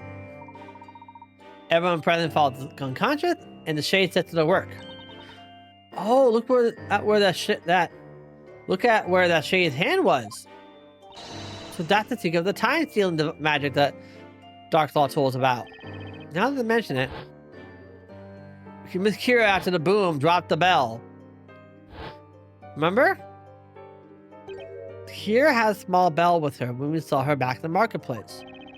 We have been researching this condition, Labellum Incorporated. And finally, we discovered its cause. It was the groundwater. The water caused it? The groundwater contains a certain unique substance found in the soil of this area. So, if you drink this water, you get this silver algae thing? But we of course been drinking it. It's possible to live without water. Of course, that's why everyone who lives here has the condition. Oh dear. You needn't worry, this condition is harmless. Especially as silver is unknown to the townsfolk. Something's still not quite right here. If the sound of silver bells makes people pass out, why don't the shades pass out too? Although the effect of the substance in the ground are powerful, it doesn't last long. The condition will vanish after a day or so without drinking the water. That's convenient. The substance effects aren't limited to humans. It can also affect plants to a great extent. Plants are affected by it? Our research was focused on the plants rather than the humans. Oh, more testimony. 2 more. Right? Yeah, 2 more. This substance enabled the manipulation of people's minds, and that was Labellum was researching. Hold it! That sounds really scary. Just what is this about? The substance enters the groundwater, affecting organisms that consume it. People who drink it daily acquire that odd condition. They fall unconscious upon hearing the sound of silver or metal. Yes, although the substance in the groundwater also has a tremendous effect on plants. Wildflowers in this area contain a certain poison. Mom, might be poison. This poison doesn't affect the body. It has the effect of manipulating the mind. So it brainwashes people. I've been writing the story for 10 years. The title of the story is Historia Labyrinthia. The ink I used to write, it was made from the plants. Oh! Oh.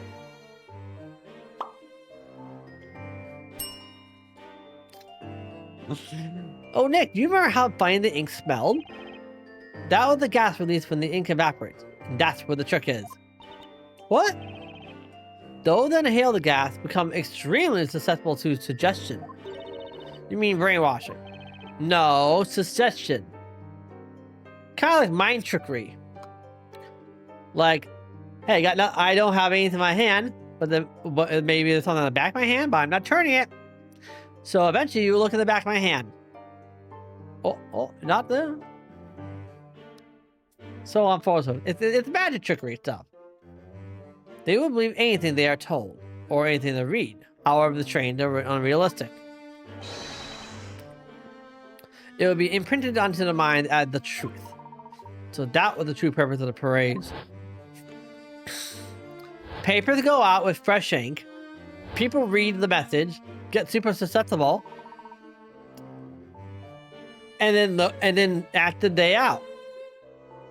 Pages of the story written in special ink were regularly distributed among the townspeople. It was done so that everyone would be in a state of hypnosis.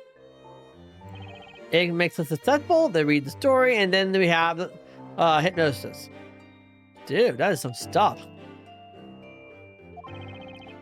The creation of a fully controlled town with the inhabitants subject to long-term hypnosis. That was one of the topics of our research. The story that is written in Historia Labyrinthia, you could call a self-fulfilling prophecy, realizing the shades work and the hypnotic effect of the Ving's vapors. That's how it was all this time. Labellum used hypnosis to control all these people. I can't believe that the government was transporting that. There must be a reason why, right?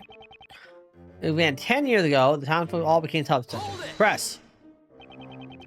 All the people.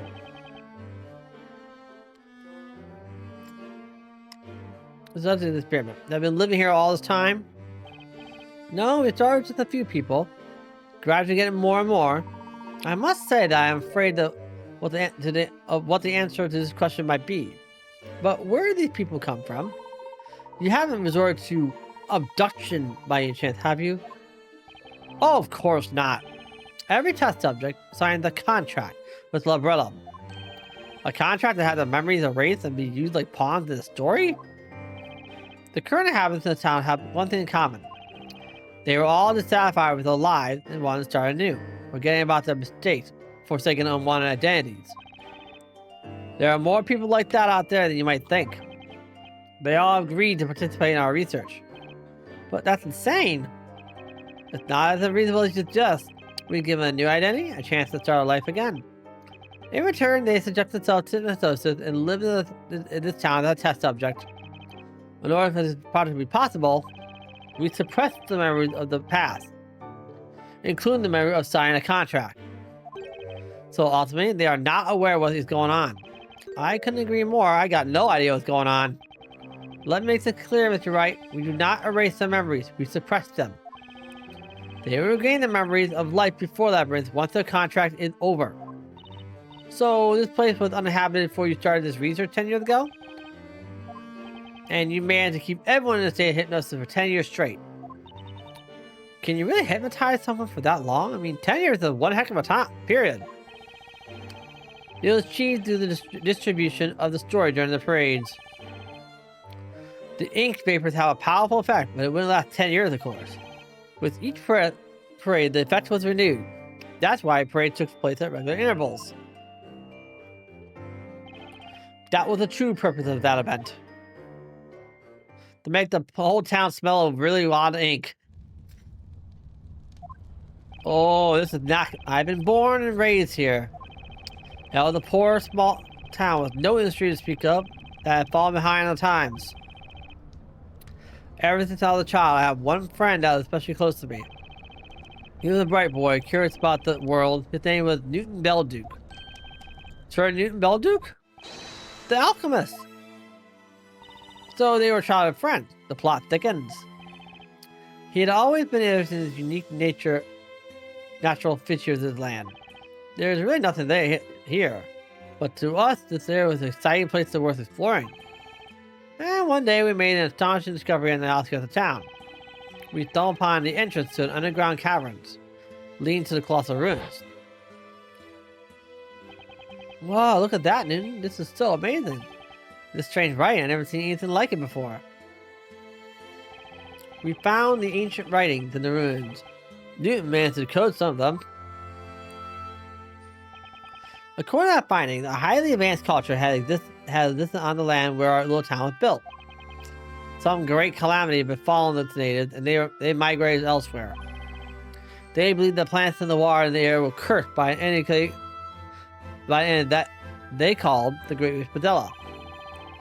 The natives sealed the curse within the ruins and left in search of a new home. That is all we managed to decipher. Padella's curse. It was sealed in the ruins, they said? Would that be the Bell of Ruin? The Bell of Ruin. Oh, that's the bell from the bell tower. I wonder why it got an ominous name like that. We gotta believe we couldn't get any further information from the writings at the time. You say Newton and I were very excited by the discovery. I knew that this place is special. It has some kind of mysterious power. We can find out what that is. Our hometown will become famous. You know what? I'm gonna do that. I'll unravel the mystery of this place. And so Newton began studying the indigenous plants and substances dissolved in the groundwater. On the other hand, I studied economics and management at a university in London. I dreamt of bringing prosperity to this poor, forgotten town. I wanted to change it for the better with my own hands. Meanwhile, Newton had to see that extracting a new anesthetic from a local plant. Was that the anesthetic which led to the foundation of Labrellum? Yes, it was a huge success for Labrellum Incorporated, and before we knew it, we were making a fortune. We wanted the whole world to hear about our hometown. Alas, fate was not kind to us, as we never realized that dream. Everyone in our town had died. All the townspeople had perished. Huh? Just what on earth happened? That does not matter anymore. We purchased the environs of our town, the mountains, lakes, plains, everything. Then 10 years ago, having received financial support from the government, we started Project Labyrinthia. It was much smaller in the beginning. It started no more than a village. Over the course of 10 years, it's still grew in town. The population increased as well. More people signed the contract with Labrellum, slowly increasing the number of inhabitants, correct? Yes, how much?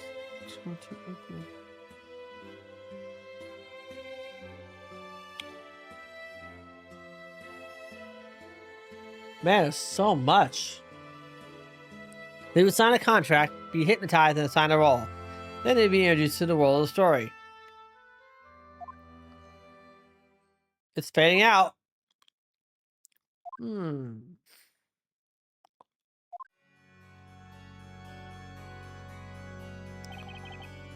As spoken at length, thank you for patiently listening to my tale. Bazella is the name of a witch from an ancient legend that we read about in the ruins. It is a fictional character. She does not exist.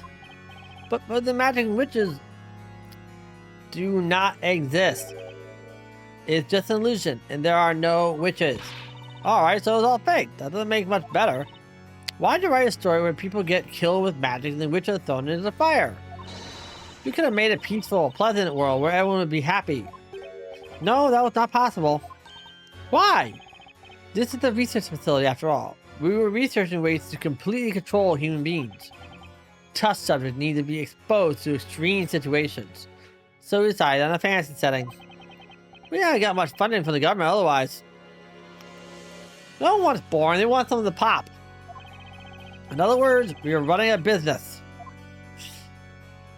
Boy, that's kind of crazy wrong. But what instructions do you give to people who hypnotize? You don't give each of them a full set of memories of the whole fictional life, do you? No, it's much more simple than that. We only give them 2 pieces of information. The first, that they were born in the town, and the second, there was a new occupation. Then they fill in the gaps themselves, without being aware of it. The human mind requires a consistent story of one's life, which means that, of course, that no labyrinthian has memories from earlier 10 years ago. No one had any memories from before they came in Labyrinthia. Wait, what? No memories.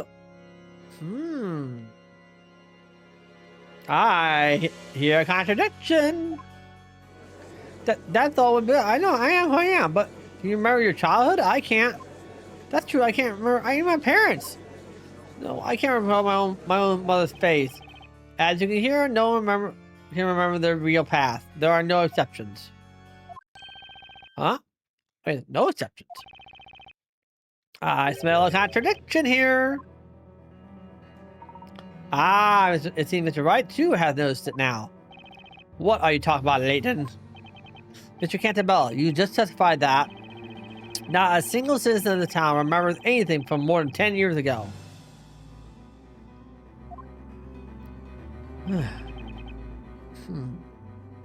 Yes, that is the truth. Now, that's a strange assertion, especially come from you. What? What do you mean? There is one person in the town who remembers what happened more than 10 years ago. That cannot be. It's impossible. They must be merely imagining things now. Mr. Wright, please enlighten us all. Who is a person that remembers their past? Espella Cantabella. Precisely. That person is none other than Espella Cantabella. What? That's impossible. She remembered the legendary fire. It's your imagination. No, it is not. She couldn't remember it then, but it all came back to her because she's Bazella. No, Espella, there are no witches. That fire, it was just a bad dream. The Inquisition would like to call Espella Cantabella to testify. But what? Regardless of whether Ms. Cantabella is a Bazella or not, her memories may contain valuable clues. Yes, that may be so. No, wait. I don't agree to this. This trial is over, Your Honor. Objection.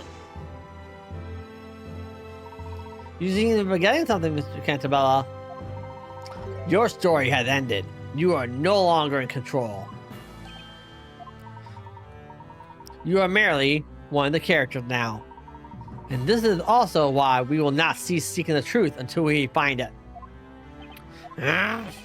Defense, what is your opinion on this?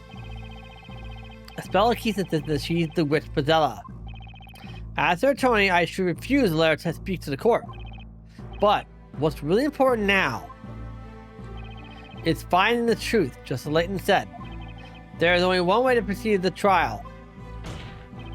And that is by questioning Miss Cantabella's about her memories. In that case, the court summons Espella Cantabella as a witness. Attendants, bring the accused to the witness stand.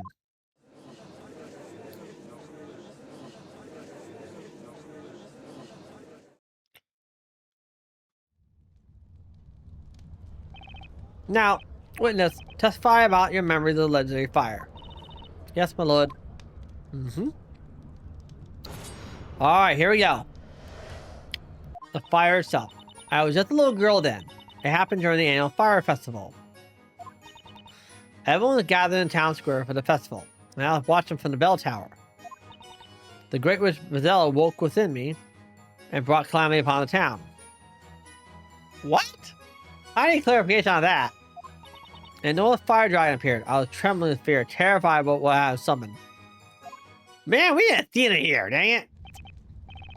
What it told us wasn't a bad dream or a fairy tale, but what you actually experienced? Yes, it was. Like I already said. I remember very clearly the heat from the fire, the smell of smoke. Isabel, what are you talking about? Suppressed memory. Most likely. The defense may cross-examine the witness. Thank you, Your Honor.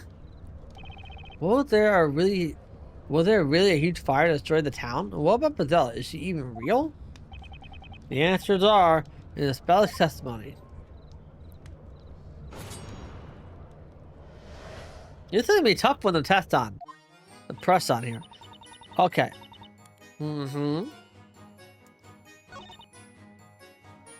So the big one that I want to press on, this is explaining where she was, what she remembers, that sort of stuff. Same with this one. This, however, is out left field and strange. Do you remember casting a spell? I cannot remember. Hang on. Well, that wasn't right. The music's going. Look this up, Mr. Cantabella. Pardon me. Did you want something? I'd like to know what you think about Miss Bell's last statement. My opinion about all this has not changed since last time. It's all just a dream. Listen to me, Espella. You are not Bazella. There was no legendary fire. You have no idea how much I want. She wants to believe you, but she just can't. I remember what I saw and how I fell in the seat of smoke. Magic doesn't exist. It belongs in fairy tale. There are no fire dragons either. Espella seems certain she saw a fire dragon at the time. However, as long as we do not have any evidence to support or disprove this claim, we cannot make any progress. Do I have any relevant evidence?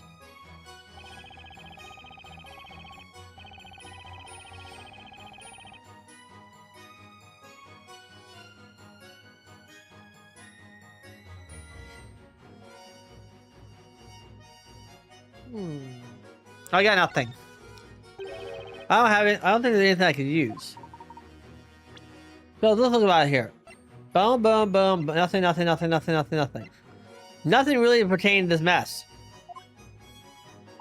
I can understand your choice to be cautious of judgment, right? However, I must remind you that the only way to discover the whole truth is to bring light to the true nature of the dragon witnessed by the accused. I guess he has a point there.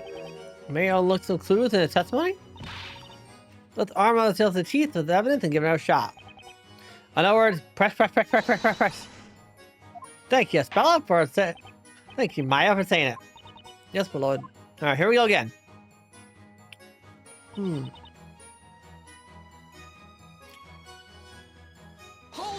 Hold, press everything.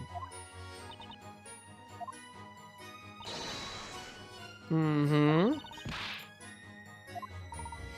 Mm-hmm. Exactly the same? Yes. I'm gonna keep pressing through it. Something doesn't feel right here, but now I'm gonna keep going. Hang on! Got something new. It's something wrong, Mr. Cantabella. It's impossible. There's no such thing as magic. You never believe. You never believe her, man. She doesn't know why you have to be like this. There was a time when things were different. Miss Bella, what are you saying? Look at them. It's like a common argument between a teenager and a parent. Mr. Cantabella created this town. He knows better than anyone else that there's no magic here. Miss Cantabella? Yes? Would you mind giving us more details of what you saw? Could I borrow a sheet of parchment and a pencil? I think it'd be better if I draw it. Your request shall be granted. Bring parchment and a pencil to the witness immediately. Dang good sketch, I'll tell you that much. This is it. This is the fire dragon I saw that night. I only caught a glimpse of it, but it was real.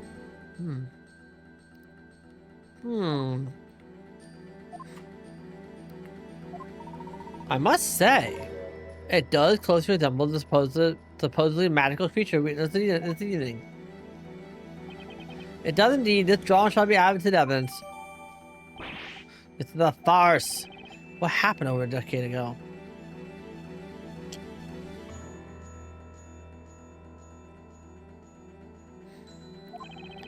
Was the town really destroyed by a fire dragon? Discovering the truth about the dragon shall be our next objective. Witness continued testimony. Wow, hold on a second.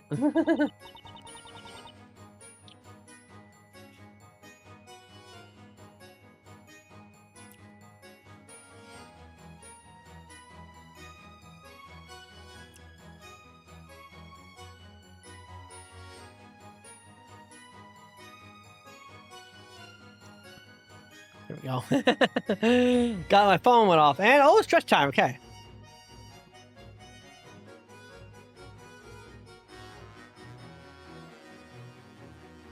Oh, wait. Oh, yeah. Right in this whole thing.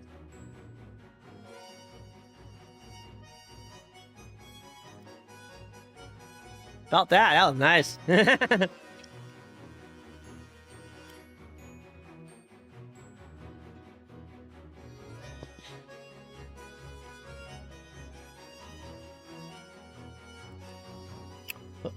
The message? All right, we're talking about time. Okay. So I don't think I need anything on 1 and 2. 3 and 4 is where the meat of it, the argument is. Hold it! Do you remember casting a spell? You cannot remember. And the storyteller's going off here. Hang on! Hey, the music cut out. You look upset, Mr. Cantabella. Pardon me, do you want something? I'd like to know what you think about a spell last. Oh, I know what to do here. Hold on. My opinion about all this has changed. It's the same thing as before. They're arguing, they're having a fight. Saying it doesn't exist. Stop being crazy. Do I have relevant evidence? Anything that can demonstrate? Yes, we just got evidence. The sketch. Your Honor, what is the defender? The defense will present evidence. Evidence? I suppose it means evidence that will prove that my daughter's memories of the dragon amount to nothing more than wild imagination. On the contrary, I'm pretty positive that Bella did see the dragon. What? I thought you had more sense than you. Well, aren't we all curious about what the defense has got to show us? Present evidence. Take that. It is, of course, a spell's drawing of the dragon. It is impossible to draw a dragon with so much detail unless you've actually seen it. Indeed, and it looks very much like the fire dragon we saw this evening. It cannot be a mere coincidence. You cannot possibly use that drawing as evidence. And why not? Because she could have just drawn the dragon from this evening. Oh, I doesn't believe him. This town is my creation. I know everything about it. I am sure there is no magic. If there's anyone who can tell you what's possible and what is not, it is me, the creator of Labyrinthia. Your overconfidence has clouded your judgment and is preventing you from seeing the truth. What do you mean?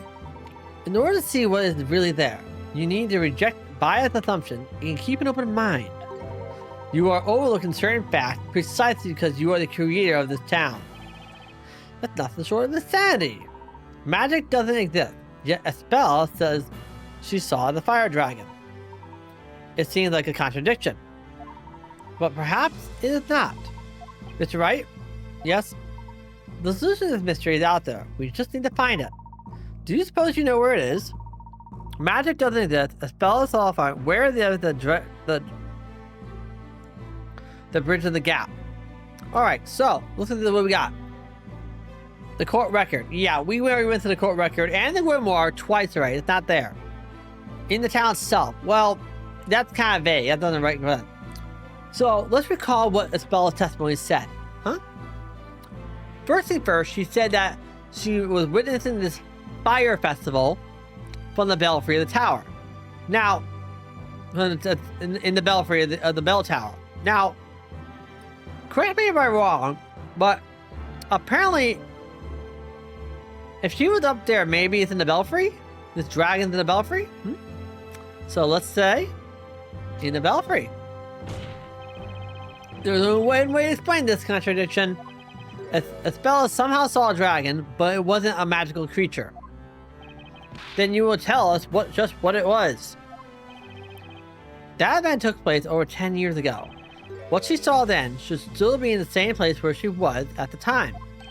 It's still there? Yes, Your Honor. And that place is the belfry. It's in the belfry?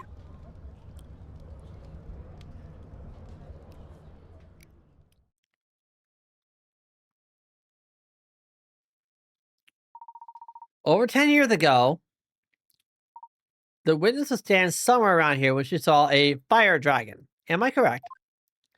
Yes, Mr. Layton. However, what was it you actually saw then? Let's see if we can find the answer to that question. Why not? Go ahead and try. I have warned you that it's futile. You'll find nothing here.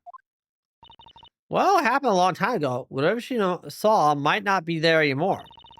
And if you want to see exactly what she saw at the time, then we need to set the whole town on fire. Let me go get the matches.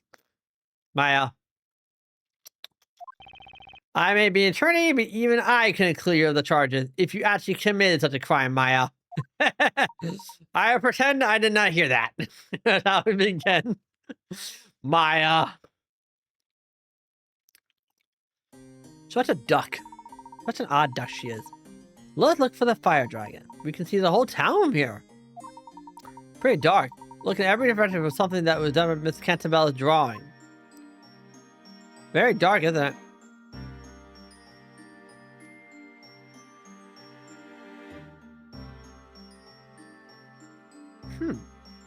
No, this is an interesting design, isn't it?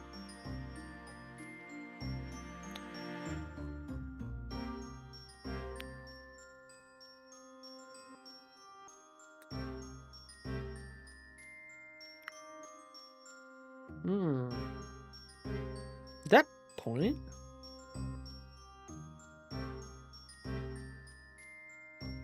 Honey? Take that! I found me a dragon. Estella, can you have a look at this? It looks like the dragon was hiding in here after all. Oh, this is... Hey, that's identical to the one Estella drew. But it's not the fire dragon. The fire dragon was a creature made of flames. It was so big it swallowed this whole town. This is just some tiny fretwork. I think we consider this mystery solved. I suggest we all head back to the court. I'll explain everything there. Is that alright with you, Mr. Cantabella? Oh. Well, what's got into Mr. Cantabella? He looks paler than you do with the cold. I have no idea. Let's follow the other back to the court.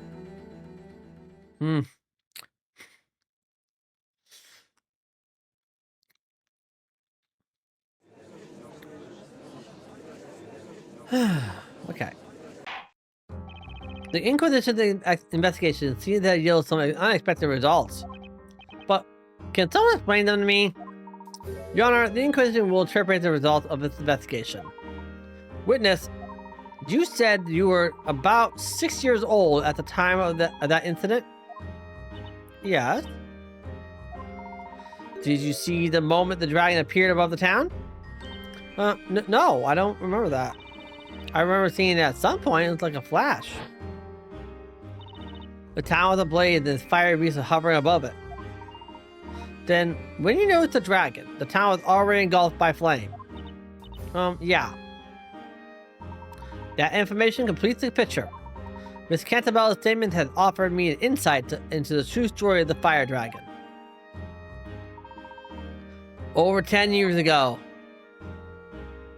Miss Cantabella was in Belfry unconscious. What events led to this? Perhaps we will discover that in due course. When she woke, the whole town was on fire. Having inhaled so much smoke, she was still dazed. She was only vaguely aware of her surroundings when she looked up, alarmed by the scorching heat. Unable to stand, she was on her knees. And then she saw something she remembered her whole life. A dragon fretwork with a lot of fire behind it, making a fire dragon attacking the town. She saw through the fretwork of the balustrade. The shape of the dragon against the backdrop of the town being swallowed up by flames became imprinted in her memory. That is the truth about the fire dragon. This is what I have deduced. A PTSD episode. That's what this whole thing is.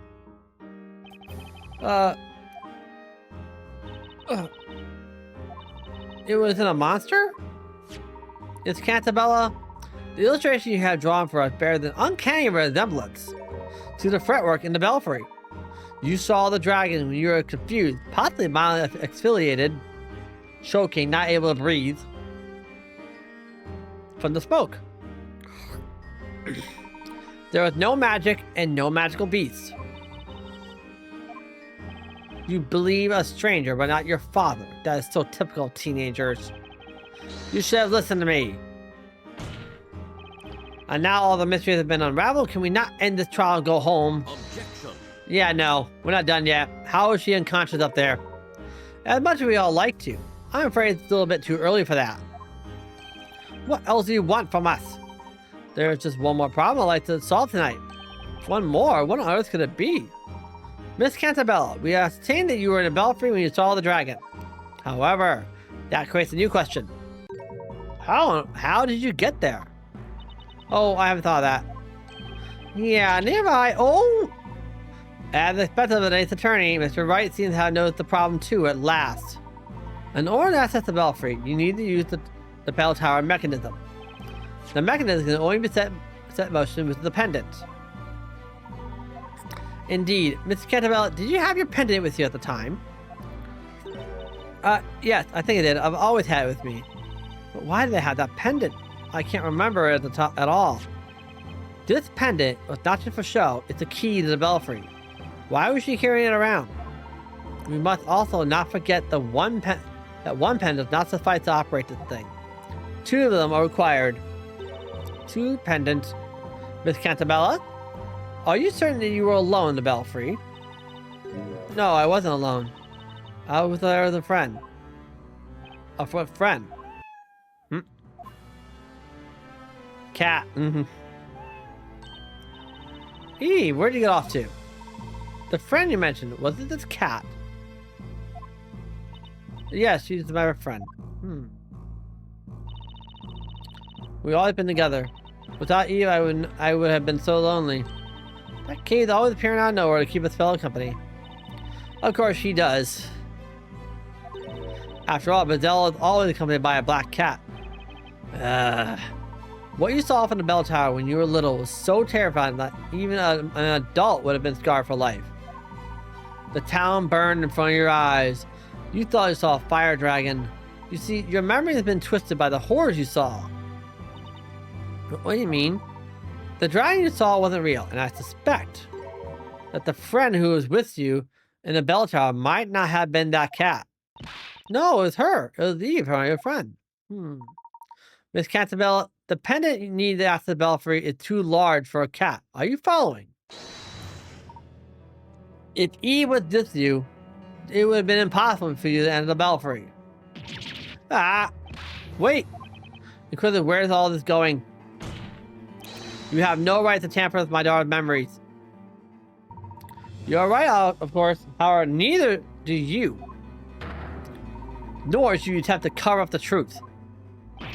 That's another hit on the storyteller. No, you're wrong. Eve's my only friend.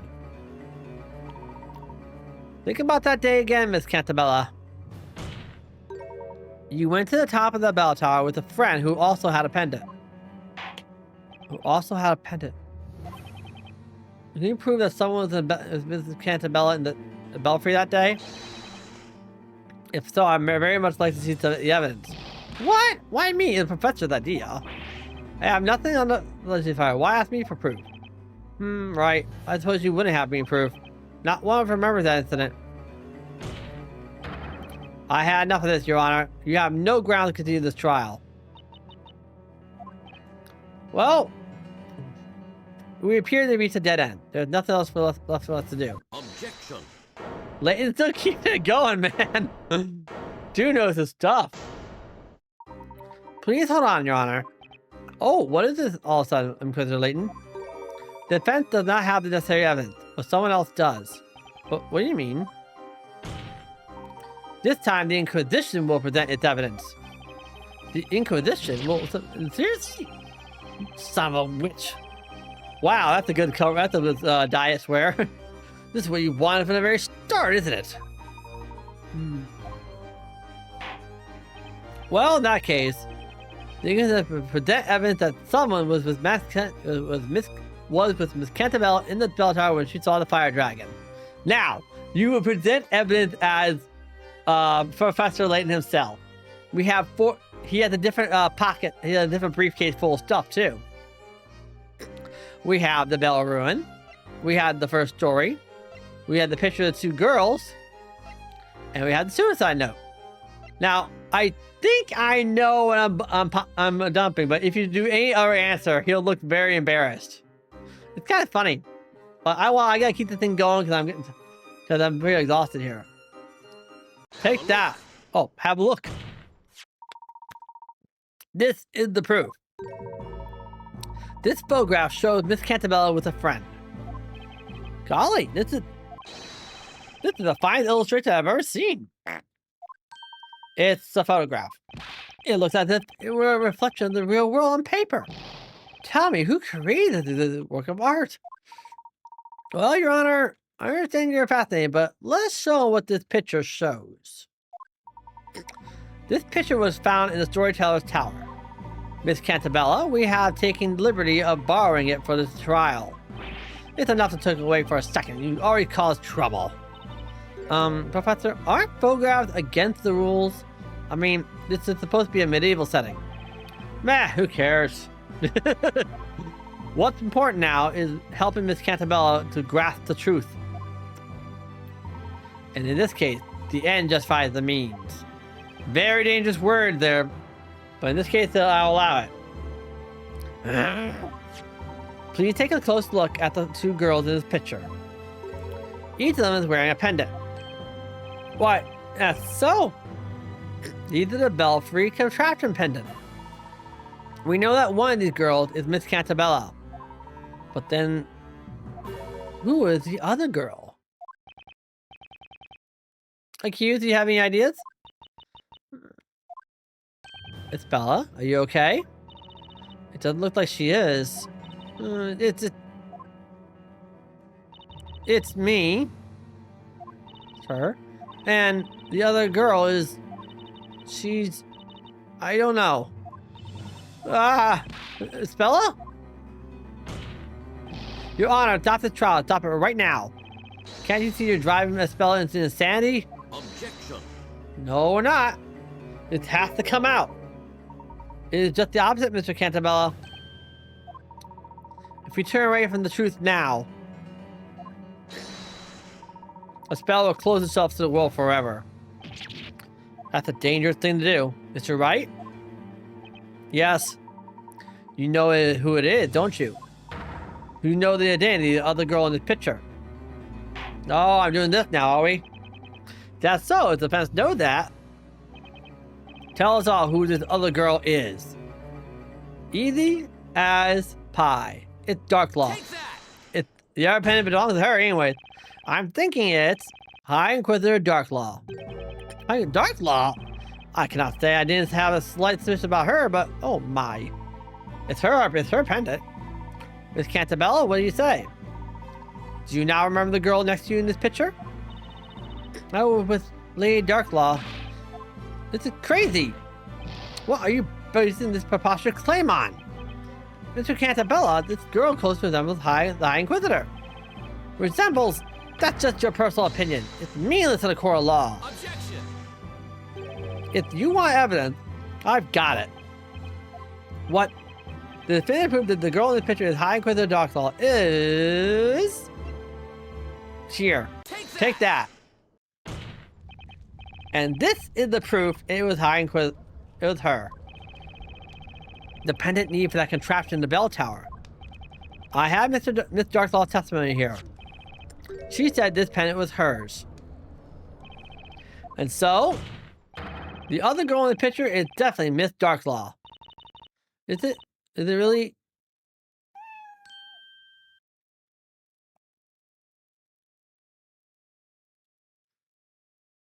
Bye-bye, Eve. Where are you going?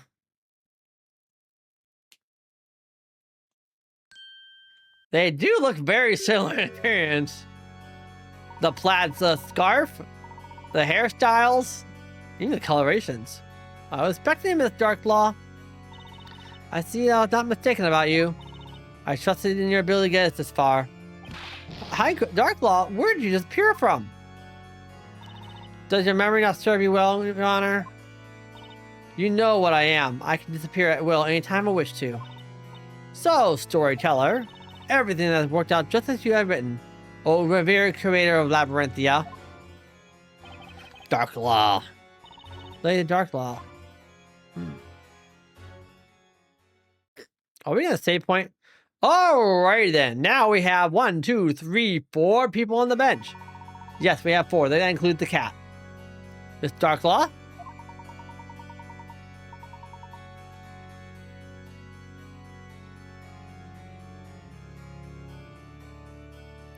Did you enter the battlefield with Miss Cantabella when you were little?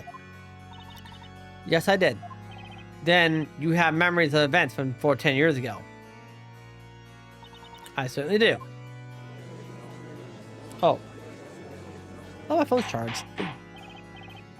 Order, order, order in the court. You were with me? Your memories have been suppressed by that man. I was with Eve. Eve, huh? Eve the black cat? She's always been a dear friend. She was by my side that day too. What a bizarre coincidence. Darklaw isn't my real name. What? And what is your real name? It's Eve. You'll be surprised what the black name is in a bit. What? You're Eve? Ah! Her memories are so swiftly and quickly being undone. It doesn't help that Darklaw's hairstyle resembled the cat entirely. That's Bella. My dear friend Eve. It can't be that flashback. Was it real? Darklaw, why are you doing this? Are you trying to undo everything I've accomplished in the past 10 years? No, you haven't. You have already ruined everything yourself. What is it that you want? What I want? My aim is to make the truth known, so that everything returns to how it should be. Dark Law. Will you tell us what you remember about what happened back then, more than 10 years ago? It would be my pleasure. Truth time! Info dump. It was the day of the fire festival. Bella and I went to the bell tower.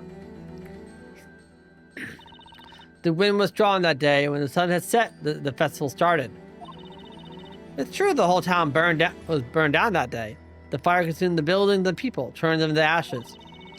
We are the only survivors. We stayed in the belfry while the world below us was eaten by hungry flames. Wow, that is some scary nonsense. The legendary fire was no fable. It happened here more than 10 years ago. Objection! There are no such things as magic and fire dragons, so how could a whole town be destroyed in just one night? Yes, that's something I'd like to know as well. Even if we assume the celebratory fires got out of control. Sure, the whole town would have perished like that. Now it all makes sense. That was the missing piece of the puzzle. What do you mean, Professor? I imagine what transpired that night. What happened in the belfry and what caused the fire. We have all the clues we need. We do? We do, actually. If the Inquisition has evidence to show us, I'd very much like to see it. What caused the legendary fire? The bell ruin, of course.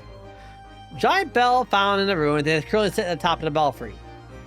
It's made of pure silver. Now, what we just learned about silver a minute ago? Hey, look. Now, look, I forgot to set up. The cause of the fire is in the belfry. It was the bell. That bell had been made by the natives and later sealed on the ground. It was called the Bell of Ruin. Bell of Ruin. By the way, why does bell have such an ominous name?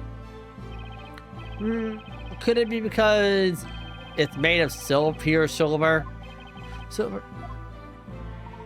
Exactly. Mr. Cantabella had told us earlier that everyone who lives here has a very peculiar condition. This condition makes people fall unconscious upon the sound of certain metal being struck, which we learned is pure silver. And that metal is pure silver. Yes, and what we've been told, the condition is brought about by drinking the groundwater. Indeed, that bell was also the reason why the original inhabitants of this area decided to forsake it. It seems like the bell ruin caused a devastating disaster. To those who have gained entry into the sanctum, heed our words. You must not ring the bell of ruin. I can't help but wonder what disaster this bell has caused. And no one's bell made of pure silver, and the locals with a peculiar condition. Not too hard to imagine what happened. It was probably the same calamity that the one happened over 10 years ago. That is, well, what disaster happened in this town before Labyrinthia was built? The fire. Now, let's contemplate the following scenario. What would happen if the Bell of Ruin were sounded during the fire festival? Oh, that's bad. Everyone would conk out, and they have a raging fire with heavy winds in the area. Everyone who heard it would fall unconscious, and it was as is the end of the festival. All the townspeople were assembled in town square. Oh dear! Therefore, on the night of the fire festival over 10 years ago, all the residents instantly lost consciousness when the bell was struck. Oh no. Had it been even just slightly windy that day, the fires lit for the Great Witch Bazilla would have gone out of control, and they would spread throughout town with no one left to stop them, because everyone was out cold. Right. That includes the two girls who were in the belfry. It's Bella and I. You were close to the sound, so it was inevitable. When you recovered, it was already too late. The town had been swallowed by the flames as if a dragon had come to burn it. That was a calamity caused by the bell. Calamity. You say here that the cause of the calamity was the Great Witch Bazilla. That night, in this very town, Bazella was more than a mythical persona. Oh, great. She's trancing out again. Come on. She's losing it again.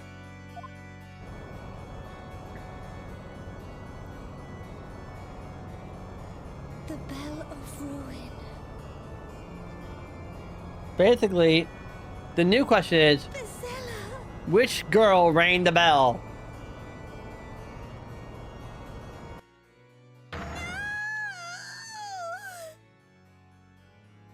So that's the new question. Was it Espella or Eve that rang the bell? This is taking a very dark, nasty turn, isn't it? But we're gonna keep going. We're almost there, man. I'm going for the end, baby. Not sure if I'll do the extra content. It depends on my energy and how time it is. Epilogue.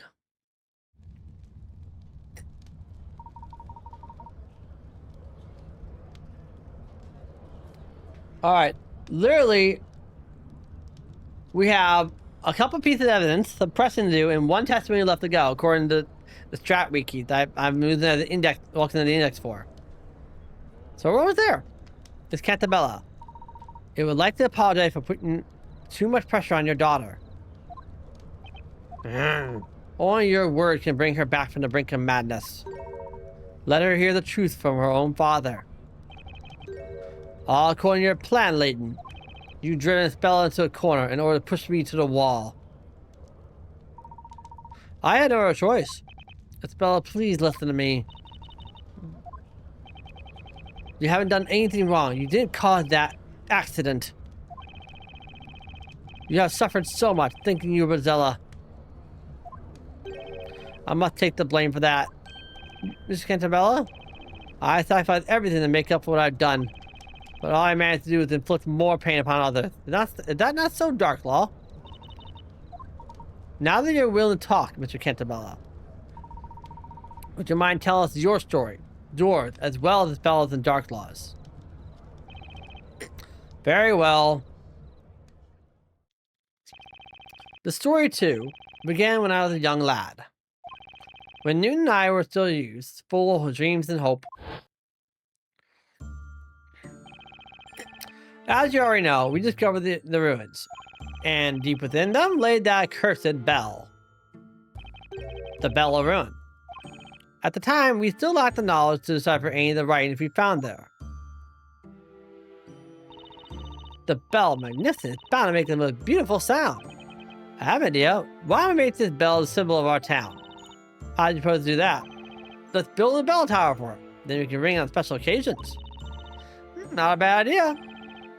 Just take the knocker out of the silly thing, please, okay? I rather prefer gold bells up in Skypea. Yes, I like One Piece.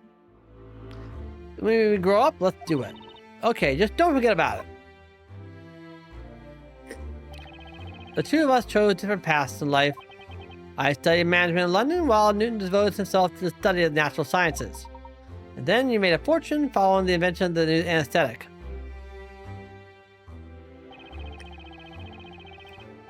We both got married around that time, and each of us had a daughter. You mean Espella was born shortly after your company gained funding? That's right.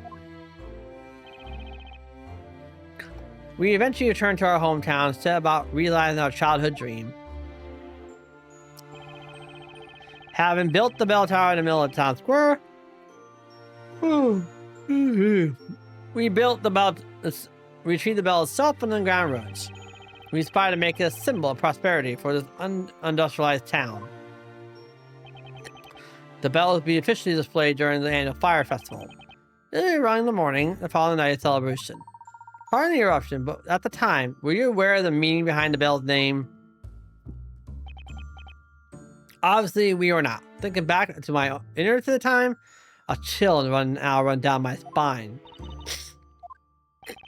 Newton and I went to the bell tower the day before the festival. Only one more day to go. We waited a long time for this. That we have, this town will no longer be the same after tomorrow. Laying on thick, aren't they? The bell weighed so much that ringing it was not easy. We tackled that problem by constructing a special mechanism, which we installed in the belfry. Daddy, I don't have to read that, did I? Daddy, please, let me ring it. Estella, who was there with us, was utterly enchanted by the bell. She wasn't a bad child, but she was very stubborn and would rarely listen to me when she wanted something. I told her the story to try to convince her to leave the bell alone. Estella, listen carefully. You mustn't ring this bell. But why? Why can't I, Daddy? You know about Bazella the witch. Uh-huh. She's an evil fire witch who uses magic to hurt people. If you ring this bell, Bazella will come out and possess you. Possess me? You mean I'll turn into Bazella? That's right, Estella. Oh my, When he told a Bazella lie to a possesses someone, child? She uses them to do terrible things. That's why you must never ring this bell, sweetheart. I understand, Daddy. There's a good girl. Oh God, The legend of Bazella has been passed down around these parts for centuries. It probably originates from beliefs of the tribes that populated this area in the past. What I told Estella was just a silly story that I invented for the occasion. It was only meant to stop her from ringing the bell. I cannot imagine that it would have such far-reaching consequences. So I'll come back to her now. She remembers that day. Huh? On the day of the fire festival, just around the time when the preparation ended, everything was about to begin. She stuck out of the house, she took her mom's pendant. Your mom pendant? You mean this one? Yes, it belongs to her mother. We need to limit access to the bell, so we made the two keys. We decided to make them independent and each gave one to our respective wives. Both are needs in order to access the belfry. I saw you, you and Mr. Belgic use them, so she told Eve to meet her at the bell tower and bring the pendant.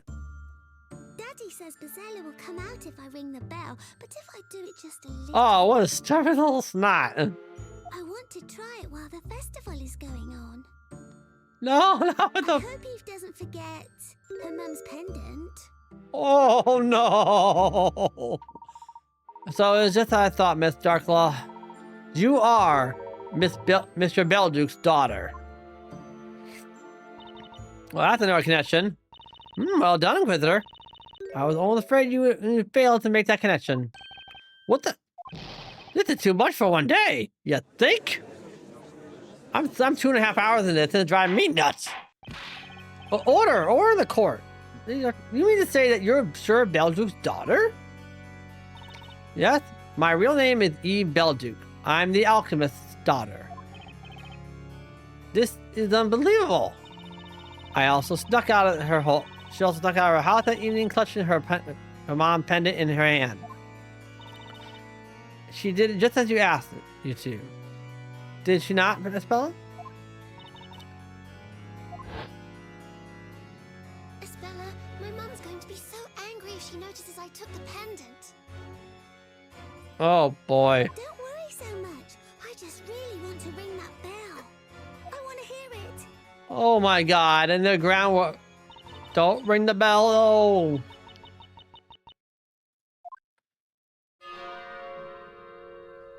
They rang the bell. Ellen went night night and burned up.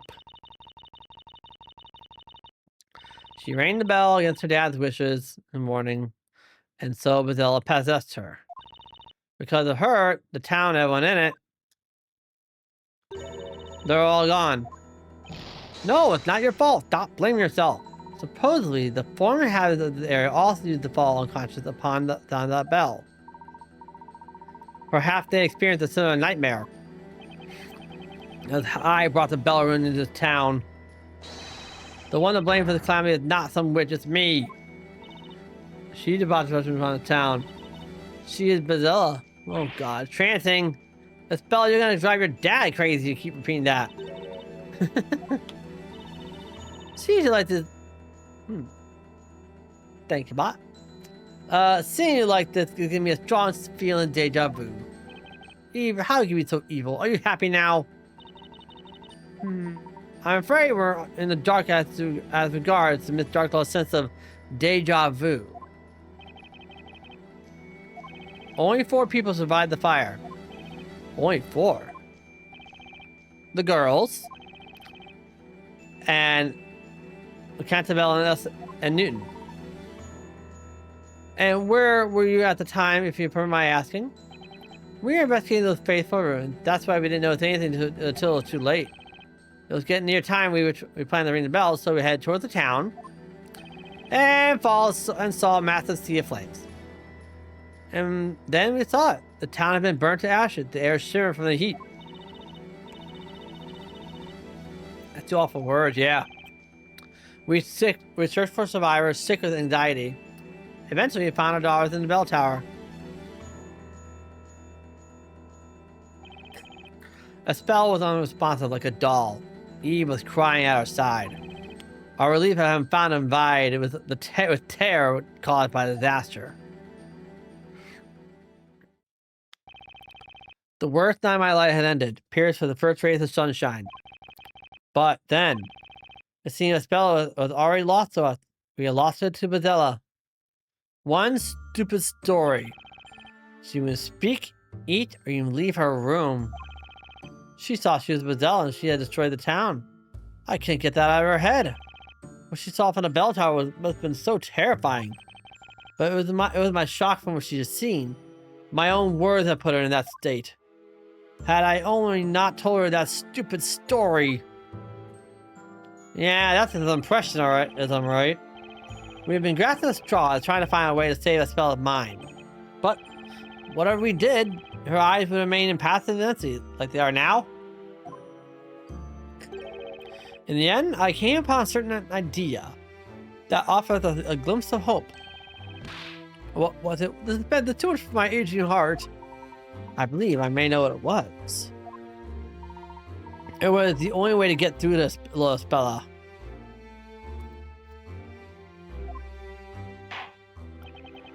Inquisition, what are you talking about? What was Miss Cantabelle's idea for saving his daughter from insanity? The story. Have a look indeed. We discovered this in Spella's room. And that is, it's a handmade picture book. The illusions of hammer and hammer are truly exquisite. That's the first story I wrote. I made for Spella after that dreadful fire. Oh, the storyteller's first story. It was but a simple children's story. The plot was very straightforward, and the town folks joined the forces to banish evil witches who served Bazella. Spella, do you understand now?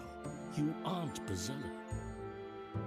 Bazella is somewhere out there, sending out other witches to do bad things to the people of our town. That explains why the main character, the one with the stick, had pigtails like Spella does. Witches, magic, the town perishing in flames. Spella was mentally broken. I couldn't get through to her any other way. I talked to her as if magic and witches were real, avoiding any mention of that fire. Daddy. A witch is real. Spella spoke to me for the first time in so many days. I was beyond myself with pride, joy, and reply without thinking. Oh, yes, they are. They're hiding in the town, among the people. But it's just a fairy tale. I was desperate. I feared she would close herself off to me again. Now, in hindsight, I see what an utter fool I was. I made an irreversible mistake yet again. No, it's not. Everything your daddy writes comes true. Ooh. Oh, and there's the birth of the storyteller. The bad witches will get their comeuppance. I will write a story about it. And so, I wrote another story for my daughter. A story about mischievous witches getting caught. This time I had the story acted out in front of us, Bella. You had it acted out. Back then, I wasn't the only one tormenting myself with the mental state of my daughter. Newton was going through heck too. His own daughter had been badly scarred by the event. Isn't that right, Eve? My father and I repaired the building, a building that had been survived the fire, and continued to live in the town. As Bella wasn't even able to leave her room. We couldn't leave her behind when she needed all the help she could get. Mr. Cantabella showed us this book one day. Then he made an unusual request for us. I'd like to make this story real. Would you be willing to help me do so? To our surprise, he was entirely serious. Seeing that, we gladly offered our help.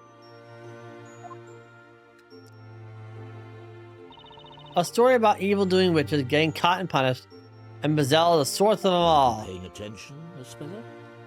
Witches got what they deserved, and peace has been restored to the town.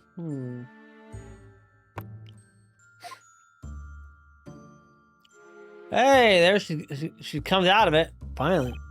Espella smiled at the end. Then she whispered to herself, It wasn't me. when I saw her smile, I felt as something broke inside me. I couldn't afford to let her be sad again. Maybe if Bazelle would exist in this town. Espella would stop thinking she herself harbored the Great Witch. I continued writing the stories about witches. Even I would act them out for Espella.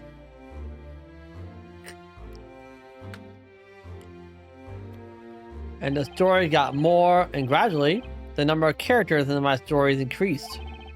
That was, of course, largely due to the ongoing reconstruction of the town.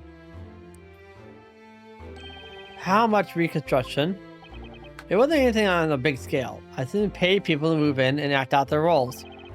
But I began to think that I would need more than that. The story had to be real.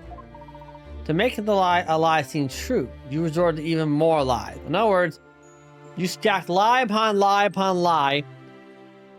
And eventually, but this is one tower of lies that will break eventually.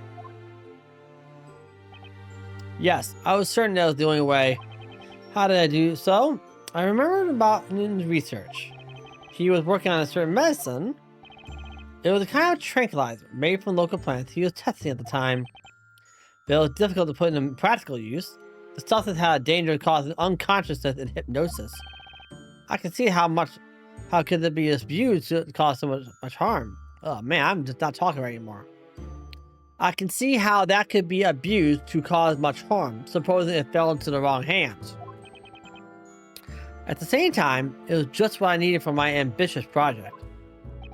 I contacted the government, and that was the beginning of what came to be known as Project Labyrinthia, a town with human test subjects, all in a state of long-term hypnosis. You devised that plan solely for the sake of your own daughter? Yes. We acquired the land which had been laid to waste by the fire. A new town was slowly becoming populated. Gradually, the rules of Labyrinthia were reestablished. It was to be a town where magic and witches were a reality to the residents. All of this was possible thanks to the drug. The test subjects were exposed to it through the ink used to pen the story, right? That's right. It was a dangerous drug developed by Newton. About 10 years have passed since then. Even now, the town continues to change.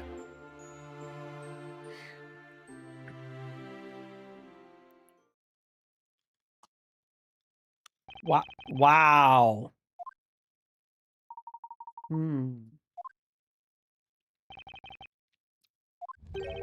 Project Labyrinthia. And all this done for one girl.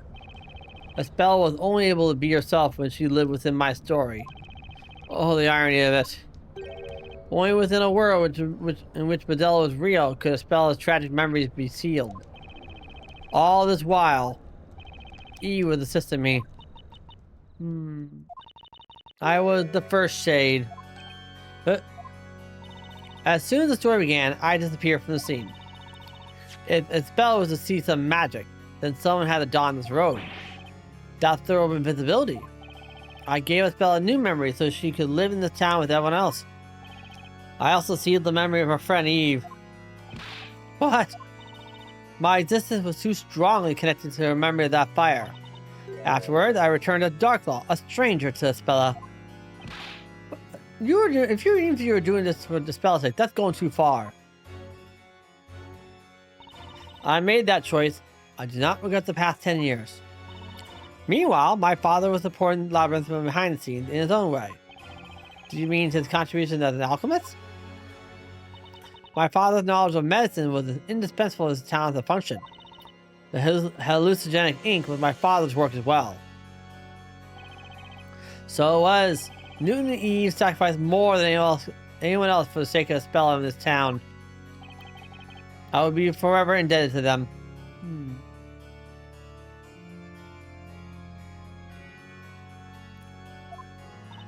Then why did we want to save a spell just like you? But then there's still something I don't understand. Why were you trying to destroy this fake world? In the end, you chose to betray Miss Bella and Mr. Cantabella. But I told you already, have I not? It was your revenge against Mr. Cantabella for choosing to end the story, correct? I wonder whether that was the true reason. The true reason? Would Miss Bella really betray them merely because she did not want the story to end? I dare say there's another considerably more important reason. She had another reason? No need to frown in dismay, Mr. Wright. Please leave it to me. Well, let's hear the Inquisitor have to say. What other reason led the witness to betray Mr. Cantabella? Oh, since we're using this stuff. The suicide note, remember? Mr. Belduke's suicide note. He wrote to his friend, Cantabella, the storyteller, about his daughter and his feelings of guilt. Have a look. Have a look indeed. This letter was Mr. Belduke's real motive. I think I've seen it before. That's the letter written by Mr. Belduke for Mr. Cantabella. It's also Mr. Belduke's suicide note. My dear friend, I hope you can forgive me for leaving this world of my own will. What I have done cannot be forgiven. I can never escape from it. Something was tormenting Mr. Belduke. It became too much for him to bear and drove him to suicide. It's a little warm now. Oh, it's storming. Whoa. God, this is getting kind of sad, screwy. These past 10 years, I thought Father was glad to be helping Mr. Cantabella. But little I know, he was suffering terrible anguish all that time. Cantabella twisted the lives of so many people for the sake of his daughter. Was the story not but a glorified lie, stripping so many of what little happiness that they had? All those years, Father was racked by a crushing sense of guilt. His agony culminated in the incident 3 months ago, Mr. Belduke's death.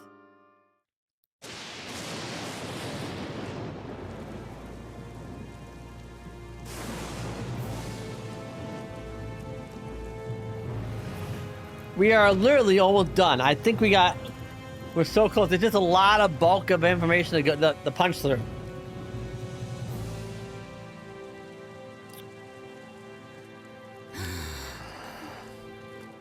And that's what the change that Grail saw.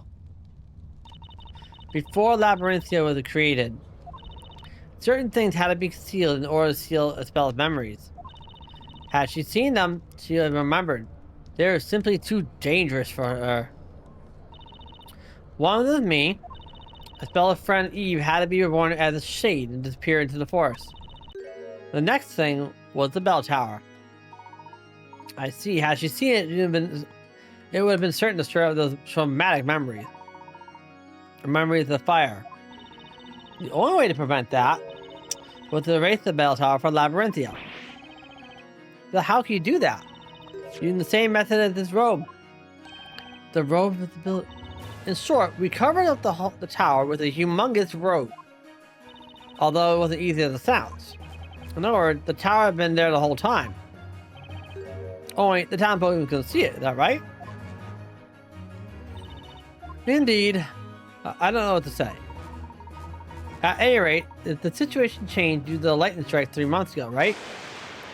Which caused the road to burn, and then the hello bell tower. It was the most unfortunate accident. The lightning set the bell tower's cover on fire. That cover was quickly consumed by flames, revealing the abominable bell tower. No, at some point they're just gonna ban silver and melt the stupid bell down, you know? The beginning of all this, the Bell of Ruin appeared before us. 'Twas a mockery of our efforts. That tower emerged from the flames. Must have seemed like a sign of divine anger for Belduke. A sign that no matter how you attempt to conceal your sins, the truth will eventually float up to the surface. I realized this, father chose death. He was such a kind-hearted man. I didn't have an inkling of what I'd been going through. To him, the participation of Labyrinth's people within this project was not voluntary. Even though they themselves had signed the contract, I believe he felt those people had been deceived. Father took his life because of you, Cantabella.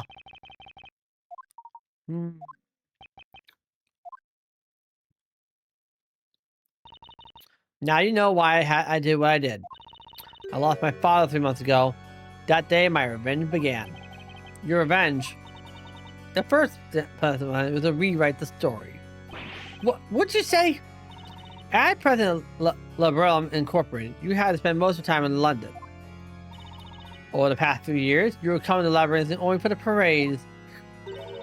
So naturally, I knew you never noticed if the story was slightly changed. That explains it. I couldn't help thinking there was something strange going on.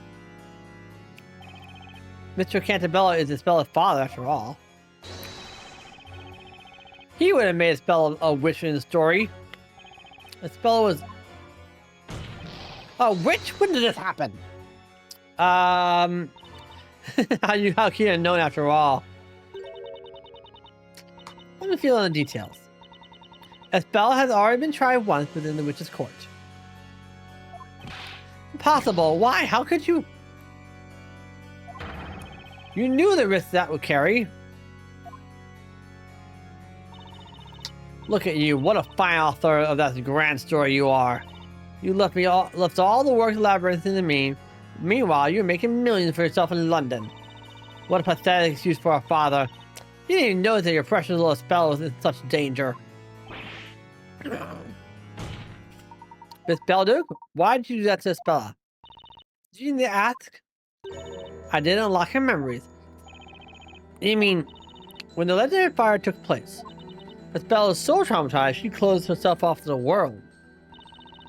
We were just little girls then. That child acting is too much for us to handle. This fictitious town was created as a facade to keep the truth away from Isabella. But the weight of all these lies led my father to his suicide. Despite that, the person responsible for all this carried on as nothing had happened. I couldn't forgive him. As Belduke's brave daughter, she had to have revenge against both Cantabellas. Judge, this is the whole truth. Now you know the true identity of Bazella. Objection. Oh, what? The Layton? God, he really pushed this one. You say it's the whole truth, but is that really the case? Professor? What are you doing on about? We have been provided with a clear picture of what happened to Isabella so long ago. Nevertheless, we haven't yet heard your testimony. Don't be ridiculous. This will be the last testimony of this trial. Yay.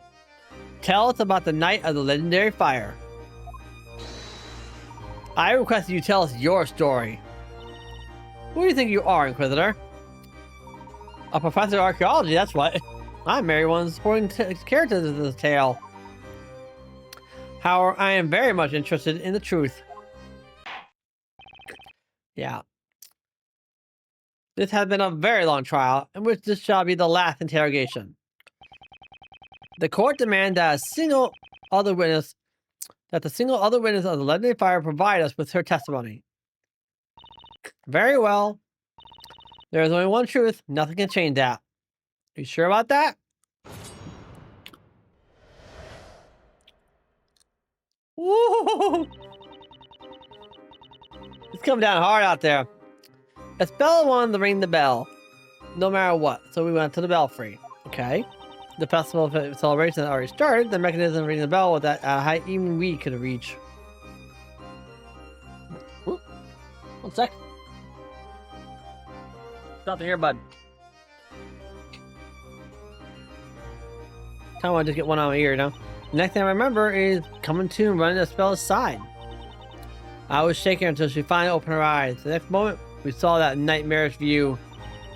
All strength abandoned us, and we didn't know what to do. That was when we were found by her father and Mr. Cantabella. The bell can only be run with a special mechanism. That's right. It was made in such a way that even a child could use it. Seriously, why? It was probably constructed by her father. He supposed he wanted to make it possible for anyone to ring the bell. In light of the events that followed, that was clearly a very foolish decision. A mechanism for ringing the bell. I noticed something like that on a pillar when we went to the belfry earlier. I better make a note of it in the court record.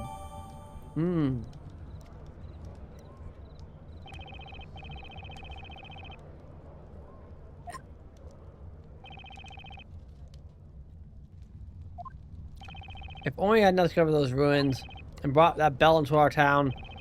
Or if only we could... Yep, that's right. If only we had deciphered those ancient writings a little earlier. More so, if only the groundwater there didn't cause that strange condition. If only. But I wanted a horseshoe nail. But then we had a good story.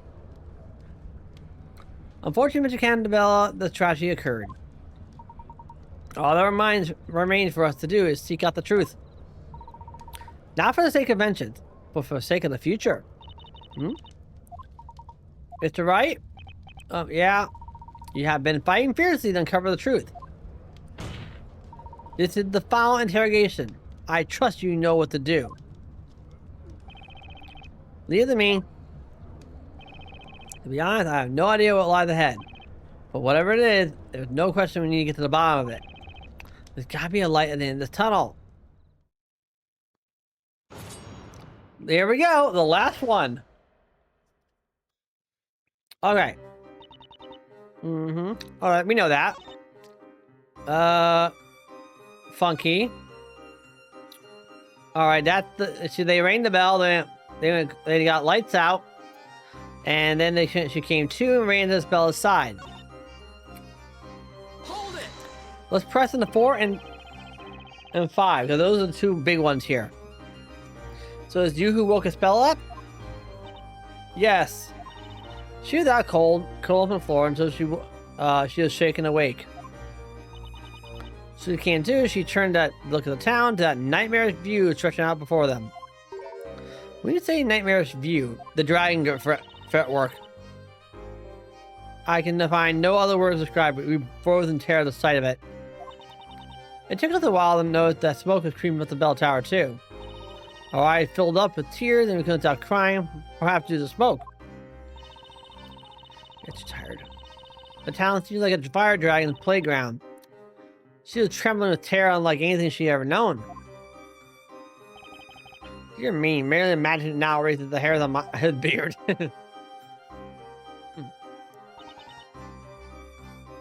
Oh! Hi there, John Parker. How are you? I'm fine. We're just working on finishing off the Professor Layton versus Phoenix right now. How are you doing this fine day, huh? Or fine night, because it's thundering outside and it's nighttime for me. So I'm doing good. Thanks for the follow too. All right, so we gotta press this. Hold it!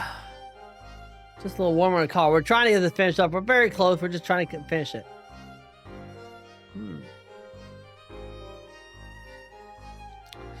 So thank you for that follow.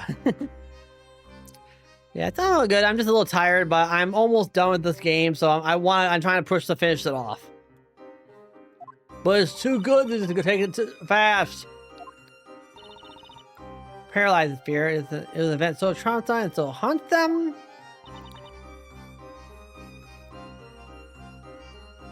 What's all the stuff in my background? All right, well, aside from that thing, which is the walk pad, most of it's a mixture of amiibo, plushes, and Funko Pops. So it's just stuff I collect because I just like to if I see something I think is cool, I just grab it, put it on a shelf, and just like, hey, that's cool. And it makes it fills my background up a lot. So I don't have an actual list. I need to make one, and post it somewhere. Ah, yeah, collectibles. Yep.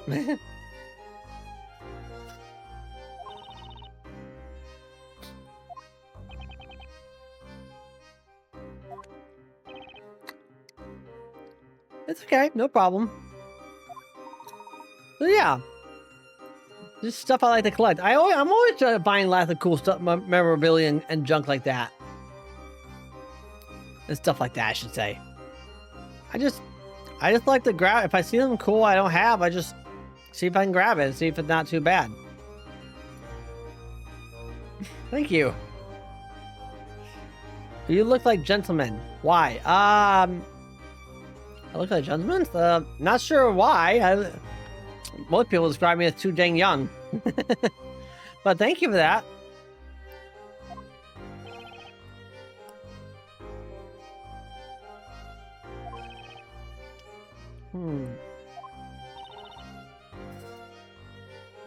So cool. You were trying to protect her? Hang on! Hang on, Mr. Cantabella.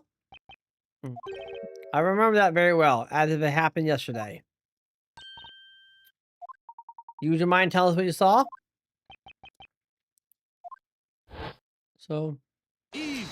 Espella! Are you alright? He's acting! Thank you, my throat! Thanks you. Eve! What on earth happened? Oh, thank you. It was Bazella! Bazella the witch! Bazella? What are you talking about? Okay. Alright, go ahead. I'll take into consideration. Can chat on Insta. I don't use Instagram. Sorry. Yeah, it's perfectly fine to use, just drop it right here. I wouldn't mind too much, I don't think. Bazella comes out whenever someone Or you rings the can bell, also just right? whisper it too, I think. Check my Discord server. Honestly, it was you can just drop the information right in the chat. I wouldn't mind too much. Any help is good help, right? I probably have too much stuff in there, I think.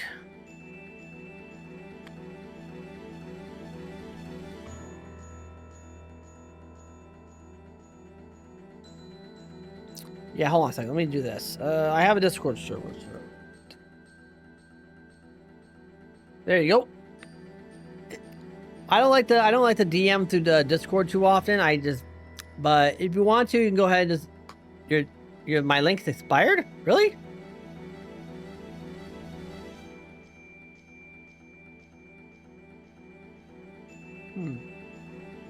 I'm fairly sure it wasn't.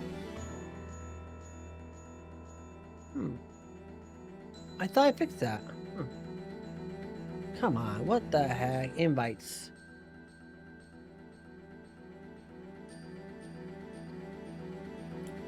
It doesn't.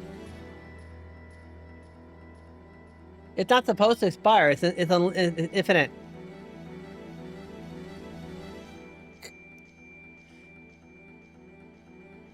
I cannot. I really cannot. Just, John, it's just perfectly fine. You can just literally just say it right there in my chat. I really would not mind. Okay.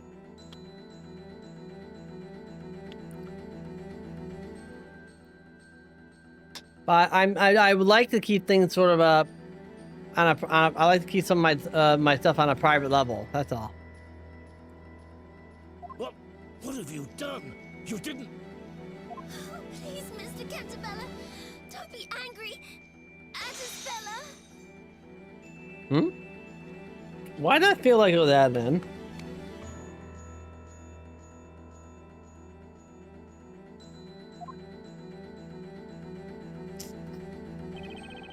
Eve said it was the most serious. It was the most serious look on her face. Don't be angry at her.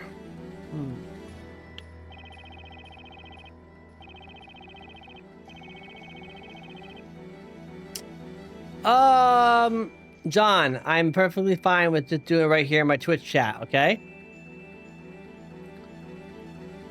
Is there something really bad with it? Or you just whisper, hold on, I have a video. Why not? Give me a second. Whisper. Okay.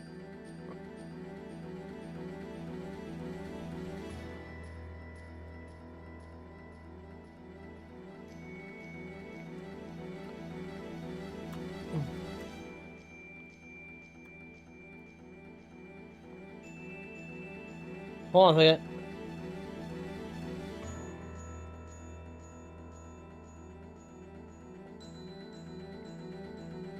There.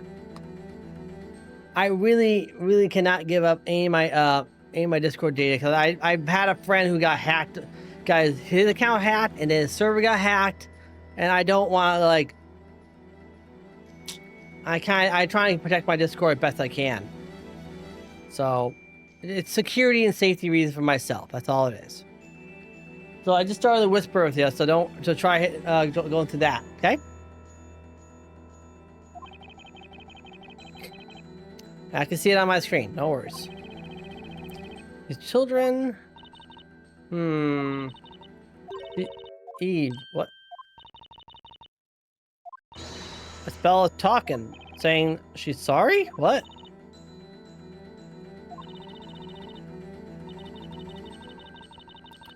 Doing all this for me.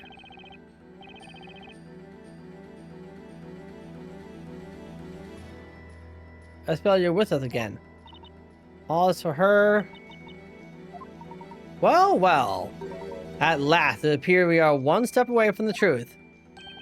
Professor, you seem to already know what that truth is. Do I? That remains to be seen. Continue the interrogation, and we shall know soon enough.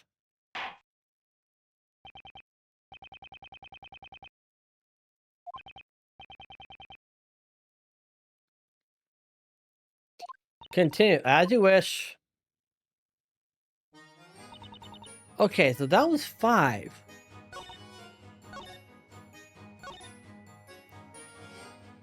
Hold it!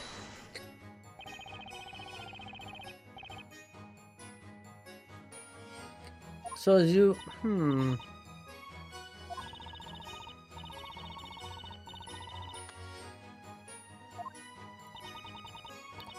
What the heck? Wait. Okay. Oh, John. Before we go any further, I'm gonna have to. I do not accept art requests. Okay. In any way, shape, or form, I don't do it. And that's right there in my rules too.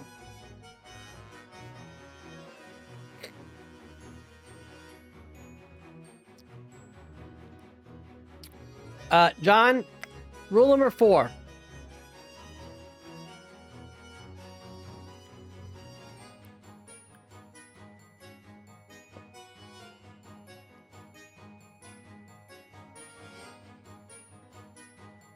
Please, no art request. I either do my own thing or I do the asking. Never should I ever let another artist come to me and say, "Hey, I got stuff for you. You want to buy it?" That's not how it works with me.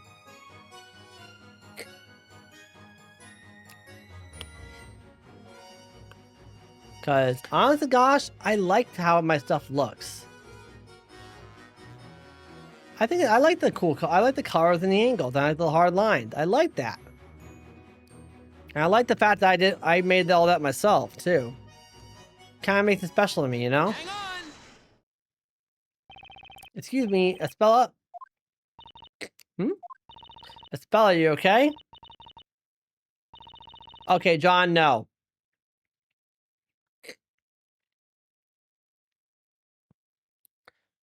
Okay, now that's just... I'm sorry, dude. I can't do that. That's not right. You can unfollow me if you want, but I don't...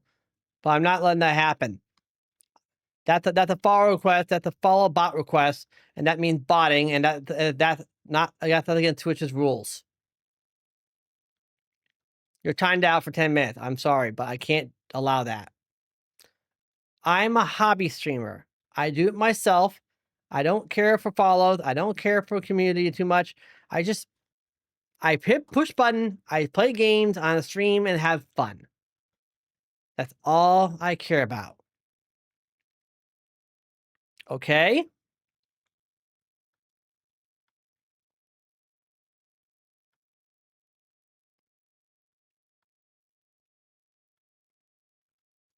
I'll time you out in about in a couple minutes, okay? Yep, I gotta see your info. I'm fine. I put the warning out. If you can't read the rules, then that's it. All right, keep it going. My apologies for bringing back such troubling memories. Nevertheless, you must endeavor to face them and overcome the power they hold over you. Yes, I remember it now. The dragon... she summoned it because she's... No! Enough of that!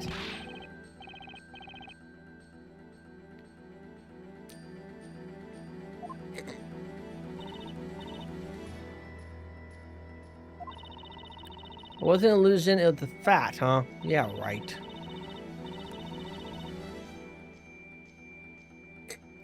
Fine.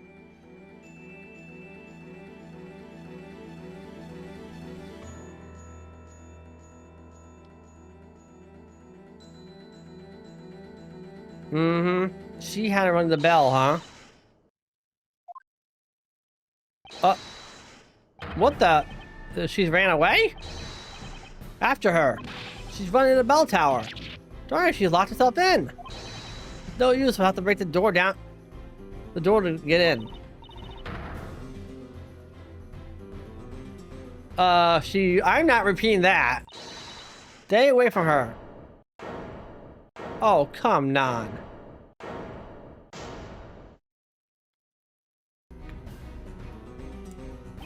Espella! Be careful, it's dangerous up there. Please, Espella, come down. She's sorry. She has no right to be here. Oh, what the heck? That is not the right way to think of life.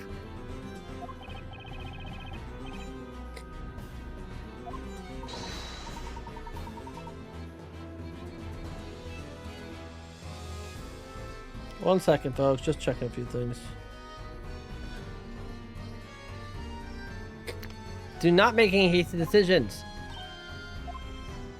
The truth is close now. Be brave for a little while longer. The truth wasn't clear enough. If she hadn't rung her bell, everyone would have been fine.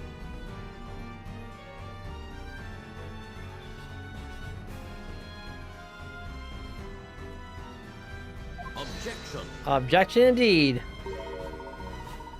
You may be a bit mistaken. You still don't know the whole story. Huh? And that's so, Mr. Wright. I had the same feeling while I was listening to Steve's testimony. I just felt something was not right. Really, I thought it was pretty much it. The pieces of the puzzle that don't fit yet fit are themselves the hint of the solution. No way. You mean Espella didn't ring the bell? What nonsense! Of course she did. As it stands, it's hard to say for sure that she didn't ring the bell. However, we got evidence that will clear any doubts.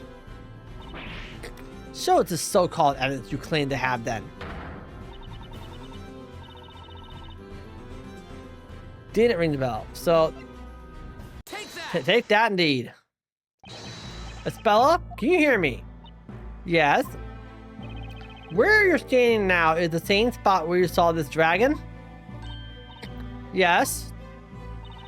This fretwork is the same as what I saw that day. When I look at it now, it seems so small, even adorable.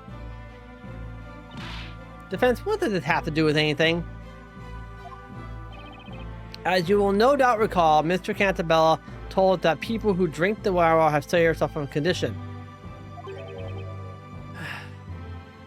Hey guys, I'll be right back. I just have to take...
Sorry about that. Had to poke a question at someone I know. Anyways, the condition where they fall unconscious the moment they hear the sound of pure silver. That is very specific. After the bell sounded, you recover consciousness sooner than Espella. You ran to her side and shook her awake.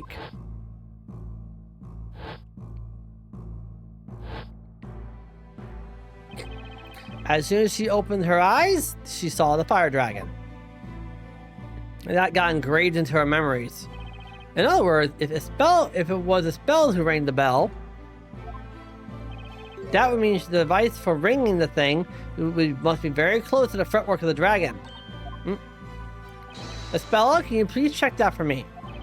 See if the contraption is located near the dragon fretwork. Okay. She's looking around for it. Mr. Wright? Espella, would you find it? I don't know if it's the right thing, but there's something on the other side of the belfry. A contraption with a handle? Do not turn it. What? On the other side? That's right. I figured there was something weird when we went up to the bell tower, but I couldn't quite put my finger on it. No way. You see where I'm going with this, don't you, Miss Belduke? If it was Espella who rang that bell, there's no way she could have seen the fire dragon when she woke up. No, this can't be right. An excellent deduction, Mr. Wright. Miss Darklaw, it seems that everything is now clear as day. What do you mean? Why, of course. I mean the answer to the question of who rang the bell. It was her, it had to be. What do you say, Mr. Wright? It looks like we arrived at the same conclusion. We now know that only one person could have done it. Wait, what good will saying out loud do? Is there a problem, Mr. Cantabella? It wasn't your daughter who rang that bell. Wait, not that. Should that not lift some burden off your shoulders? Are you not curious to know the name of the true culprit who has pinned the blame on your daughter all this while? How about you stop taunting? Just say the name already. Who is this true culprit? Let's do it. Professor, are you ready? I'm always ready, Mr. Wright. It's time to set this thing straight. The person who rang the bell is... Have a look. Have a look. Double point. It's you, Eve Belduke. She rang it. Me? But there were only 2 people of you in the belfry at the time. You know that better than everyone. And if it wasn't a spell who rang the bell, it had to be you. That's preposterous. It can't be true. It was extremely traumatizing. It was an extremely traumatizing event for both you and Espella. Your friend's memories were altered from the shock without her even realizing it. She believed she was a witch who rang the bell and summoned the dragon, which incinerated the town. However, Miss Belduke, Espella wasn't the only one of whose memories were warped by the horrors you 2 witnessed. You were affected as well. No, Oh, cutscene times. it wasn't me.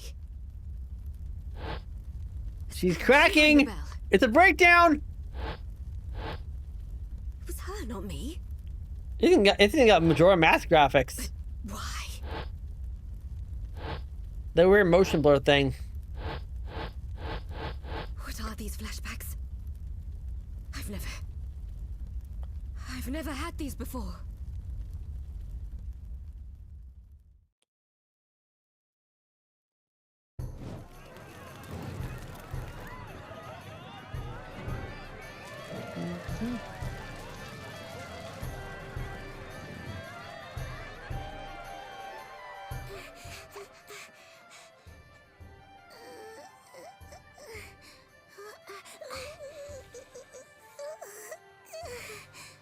What's the matter? I don't want to do this now. We'll be taken over by Bezella. She had a change of heart last It's just second. a fairy tale. And you're the one who said you wanted to come and ring the bell. I did, but I changed my mind. Last second, she changed her freaking mind. Coming all this way? Oh, you're kidding me. Hmm? Right in front of the fretwork. Trip.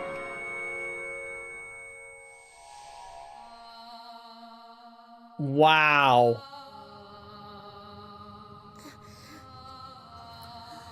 Good gosh.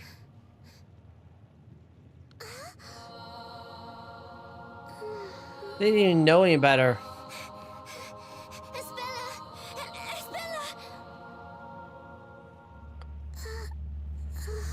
And that's just a very unfortunate angle. To see a burning town.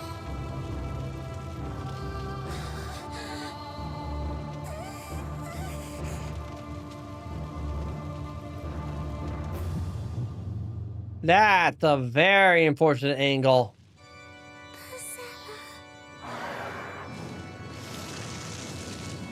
Great, I'm gonna do that quad.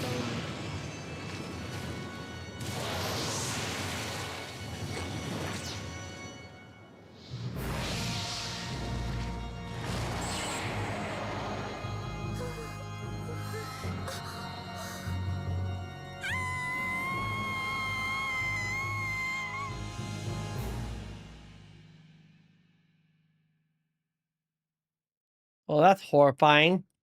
That nightmare was too much for 2 young girls to take in. Yeah, I would figure. Your young minds needed to protect themselves. That's why you subconsciously repressed those memories. They did it themselves. Then, if that's true, for the past 10 years, I've been pinning the blame for what I've done On the wrong Espella. person. It can't be. It can't be true.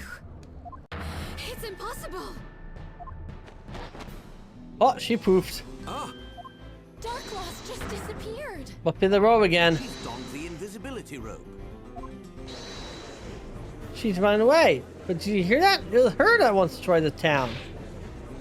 Our lives have already been messed up so much. We don't need this now. She's got to pay for what she did. Capture her. Oh, Nick, look at the bell tower. Espella's gone. What? No, she's on the roof. Oh, you're kidding me. Come on, no. Thank you. Don't blame Eve. It really doesn't matter anymore who rang the accursed bell. This town was all created for me. It's my fault you've all been used and suffered so much. Espella, what do you say? Please, come down right now. You haven't done anything wrong. It was all my fault. Man, they're all blaming each other. Dad, I know that you did this for me. You've been so kind to me. And what did I do? I selfishly ran away from home. Espella. I will finish your story for you. The evil witch will be gone forever, and everyone will live happily ever after. Oh my gracious. Thank you for everything you've done for me.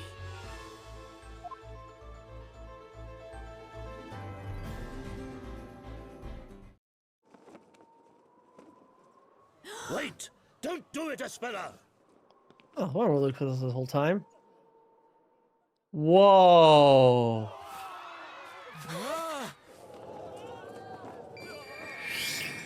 Got her. Whoa.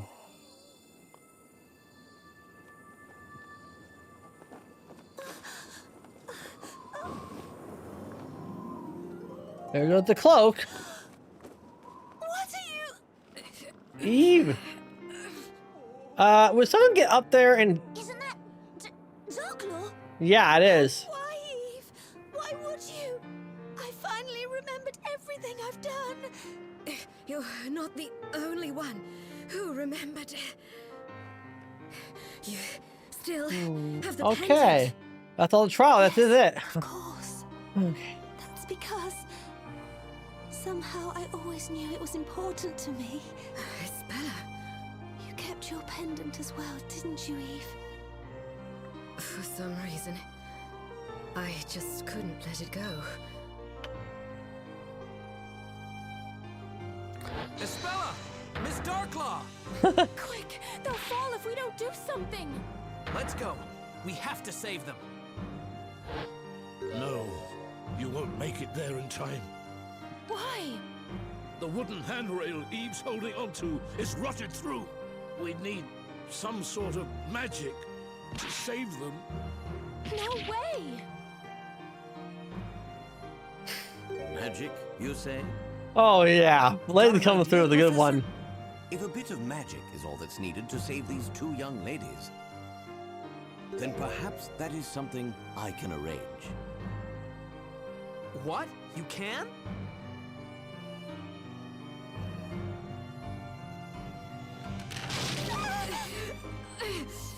Oh! What a shot. Oh, boy. You have to let go! Otherwise you'll fall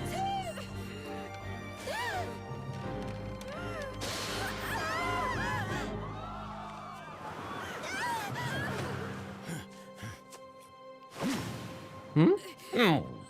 Whoa. Professor? Wow. What's going on here? Professor, you're a sorcerer? Nope, just more of the town of fake magic. No, Miss Fay, we have already established that magic doesn't exist, even in this town. But then, how did you just do just that? What you have just seen? With the last and greatest illusion within Labyrinthia. Huh? An illusion? Magic is but an illusion, and this illusion has been produced through the power of suggestion and Labrellum's medication. Everyone in Labyrinthia has been under this particular magic spell. Now then, shall we break the spell? Magic is the last mystery to be solved. I'll have to put it to the... You see, do all my tricks, Layton. I wouldn't have done it without the vital hint you gave me when you spoke in your tower. The final spell is concealed at the start. Okay, so what does that mean? I'll work on it Thursday. As you know, all the spells are listed within this book. Right, the Grand Grimoire. Now, what does Mr. Cantabella mean by the start? The front cover? Precisely, Mr. Wright. The final spell shall dispel the illusion. The correct incantation is hidden on the front cover itself. Well then, Mr. Wright. This is the final puzzle. Soon, a new day will begin for the townspeople. Mm-hmm. Let us put an end to this illusion. Once and for all. Let's party! Yeah. Our final puzzle. 90 Picard. Hidden on the cover of the Grand Grimoire are the characters that spell out the true magical incantation. Select the characters on the touchscreen and slide them over to their counterparts to make them vanish.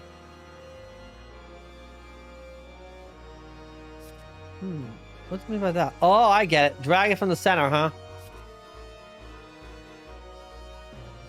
Got it. Find all the characters and uncover it. So, let's see here. We're going to keep it Bob's. We're going to keep the top screen ready. Select the character. Line up. Good. How about T?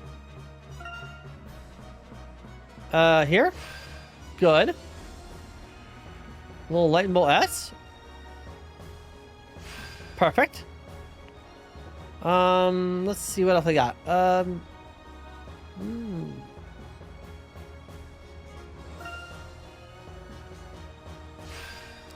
Okay. How about a big oldie number 3? Good. Some kind of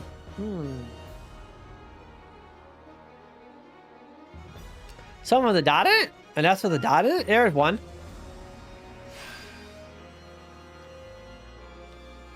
A 9 with a dot in the middle?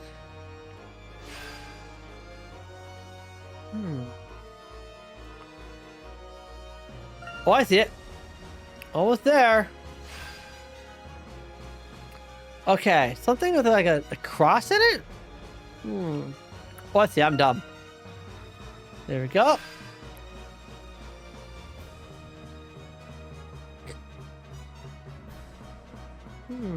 Oh, I see it. Kind of all over the place, but okay. Last one. I need something with a dot in it.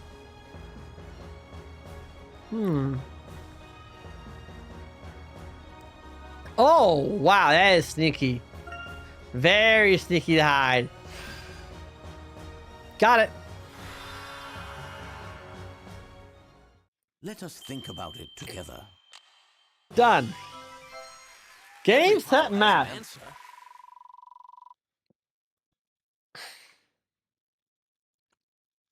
And what's the incantation? The sun is rising, and when it does, its light will reveal the truth behind Labyrinthia's mysteries.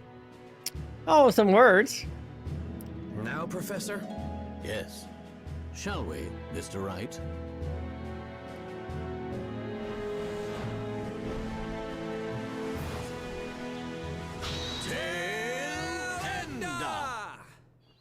I don't know if I got the shot, but I know where it is. Whoa!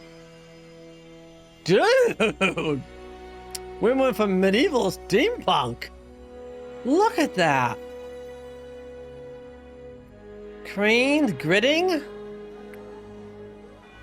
Now, would someone melt the stupid bell down? This is the real magic behind Labyrinthia. Excellent work, my boy. Hey, it's Luke. Nice timing with the machine, Luke.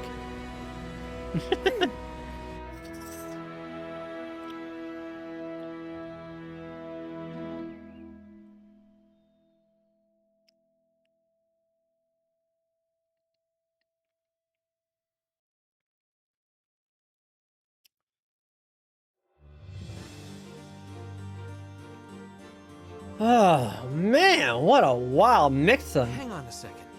The town's full of machinery? Well, I had to go somewhere, I guess. So much for magic. It was all done with these machines. Mm-hmm. That's right. With magic, witches can fly, buildings can disappear.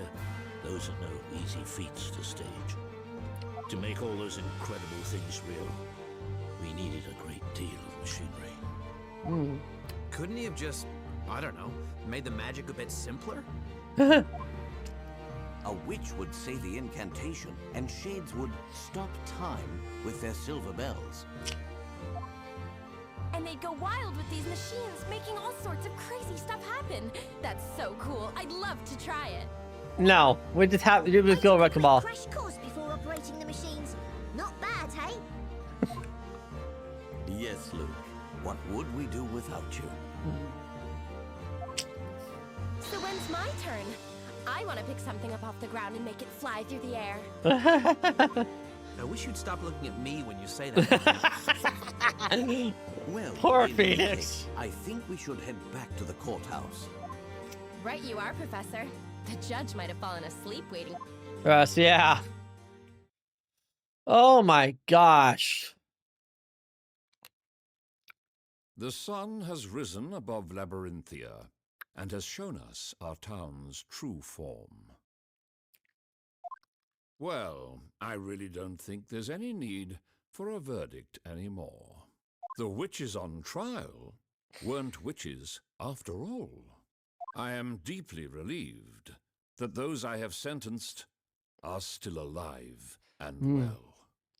That sounds very poetic there. At last, I can step down from this seat with a clear conscience. And now, the final verdict in the last witches' court session ever to be held. Good. Not guilty. Holy crap. Finally. And finally, we got a proper not guilty verdict. Now, someone melt that stupid bell down so it doesn't ring ever again. Take out the knocker, chuck it as far into the drain as you can.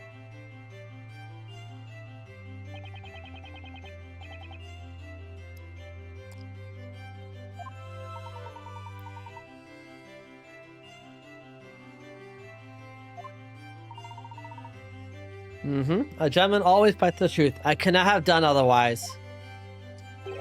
I'd like to congratulate you two of you. You both did splendidly in the court. Oh, it's the judge. You brought to light the truth about this town. Although I still find it astonishing we cannot see all of this. It's all color. I can't even begin to imagine how it was achieved. You're all given a very simple instruction when you're hypnotized. You cannot see pure black. That was sufficient. Pure black? Oh, now let's see. These strange contraptions were made of some sort of black metal. Wait a second. There are plenty of black objects all over Labyrinth, aren't there? Yeah, that's right. My hair is charcoal black, too. No, he said pure black. Light eating black. What? What we often perceive as the color black is in fact far from being pure black. Our brains interpret reflections of light as colors. Objects that reflect even the smallest amount of light are not pure black. Pure black is only encountered within the nature as darkness. Darkness, sir? So Heartless would do it too. The machines used in Labyrinthia are coated with a special material developed by Labrellum Incorporated. It absorbs light without reflecting any. It is the only material that can be said to be pure black. Oh, I bet this invisibility robe is also made of the same stuff, huh? That's right. And of course, the bell tower was concealed using the very same material as well. What do you think about it? This town abounds in all things invisible. Huh? Miss Darkclaw, or should I say Miss Belduke? Yes? For the 10 long years, your memories have been suppressed. The truth about what occurred in the belfry was invisible to me, you mean? It's Cantabella and your father knew it all along. They knew who actually rang the bell. What? Is that true, Cantabella? As we have demonstrated, it was easy to deduce from the situation in the belfry. But if you knew all that all along, why didn't you say something? It was, of course, for your own good. Don't be angry at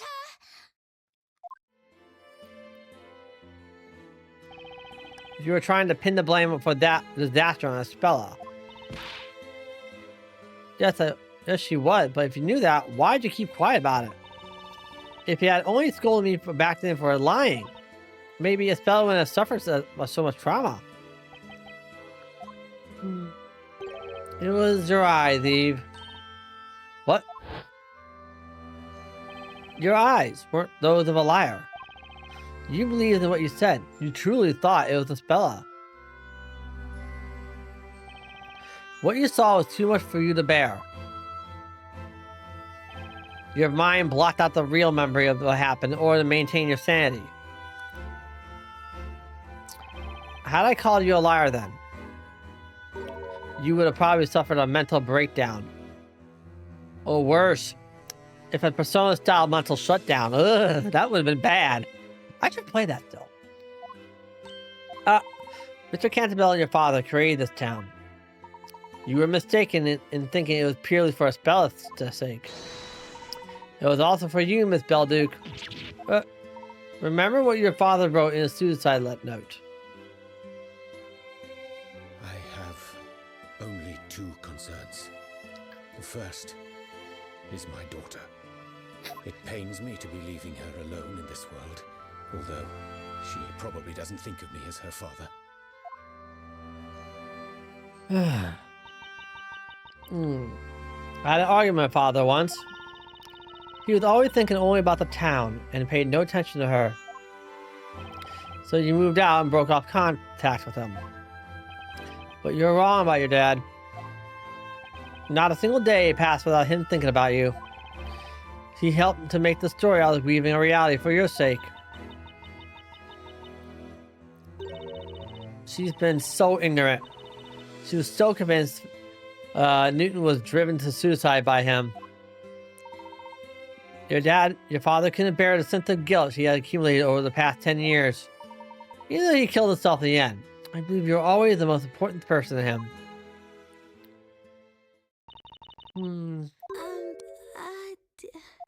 Oh, here we go. Eve? Espella. This is gonna be awkward. Espella. Awkward. What I did to you is unforgivable. I rewrote your story, putting you through all this. I can't believe I went to such an extreme because of one wrong assumption. One muck up, huh? No, it's okay, Eve. I wasn't angry. You weren't? You've always right. been on my side, protecting me. Mm. And even today, you saved my life. Espella. Now I have to figure out what to do with this. Apology. After all, I forgot about my dearest friend. I'm so sorry, Eve. Both There you Eves. are, Eve. Where were you? Huh. Your cat's called Eve. You know what I've just noticed? You two are very much alike. You and Eve the cat. What? It's all in your head. Oh god, not this again. It looks like Eve has taken a liking to the other Eve. You've got that right. And the similarity is really striking.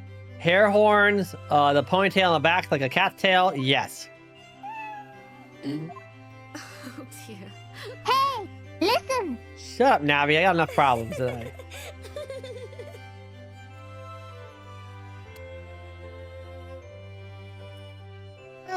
Listen, they're happy, right? My accidental guests, Professor Layton and Mr. Wright. Yo. Yes? I must say, I am indebted to you. Don't mention it. You know, when I started planning my revenge 3 months ago, Mr. Layton was a part of my plans. I needed to lure him to Labyrinthia. Oh, here's a bit heck of a puzzle buster. You were famous in London, and word of your skills reached me even here. What's more, you specialize in mysteries. So I thought that if you came to this town, you'd feel compelled to solve ours. Well, I am honored. Well, that works. That's cool. And what about me? Well... Yeah, about that you. wasn't... How should I put it? Your arrival here was purely accidental. Oh, gosh. You mean it wasn't planned? Oh, As you know, Espella escaped and got involved in that incident on the freighter. right, As a the thieving consequence, thing. I had no choice but to bring you here. I see. Arbor, the universal butt My monkey, huh? fragile pride has suffered yet another blow. Ever the universe's butt monkey, eh, Phoenix? Nick, you can't escape your fate. You're doomed to always find trouble if it doesn't find you first. How The about some words of sympathy for a change? oh, man, poor Mr. Wright.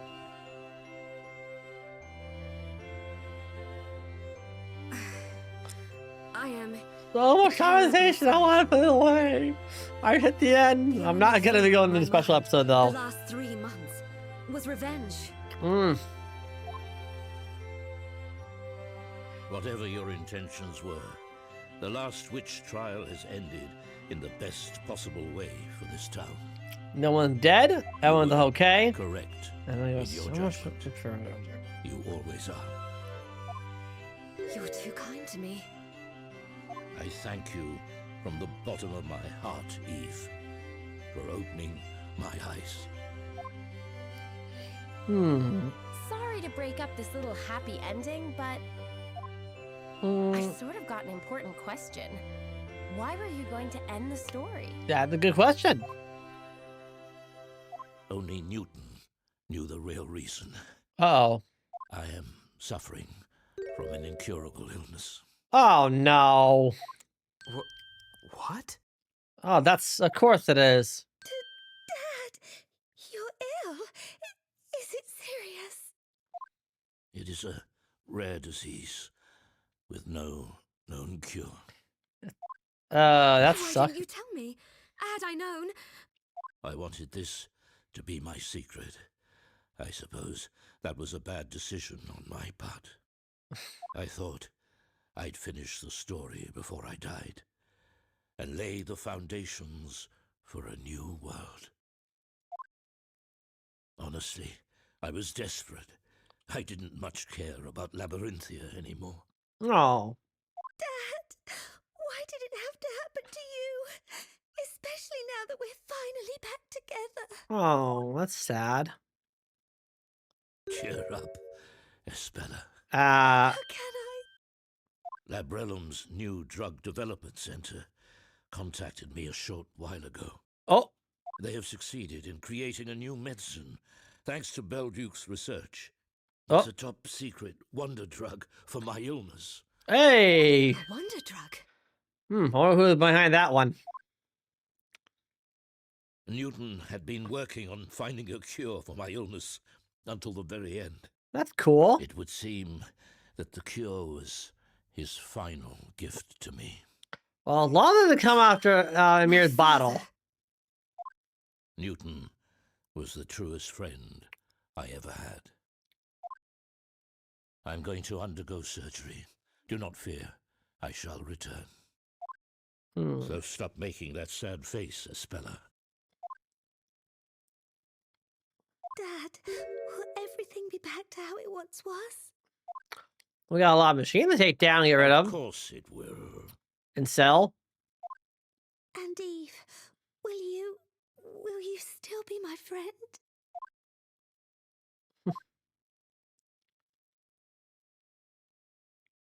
I'm going Of with... course. Yeah, that's what I thought. Oh, no, that's a nice scene. I like that screenshot. You.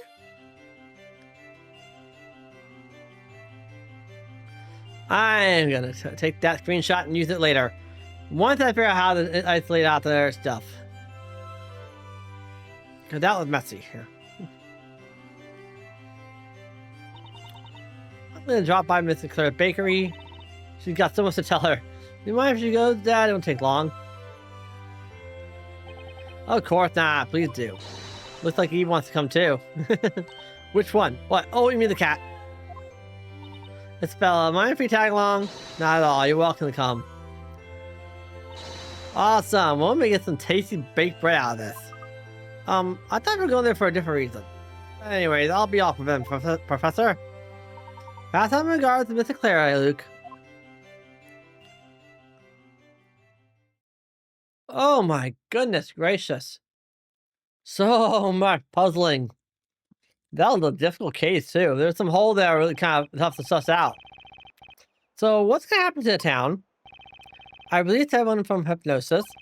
They'll soon recover their memories of lives before Labyrinthia.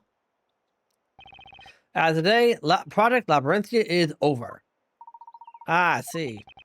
They are free to leave, if they so wish. I managed to make a run for it. This place will turn into an uninhabited ruin, just like it was 10 years ago. I have some doubts about that. Oh, and Judge. Your Honor.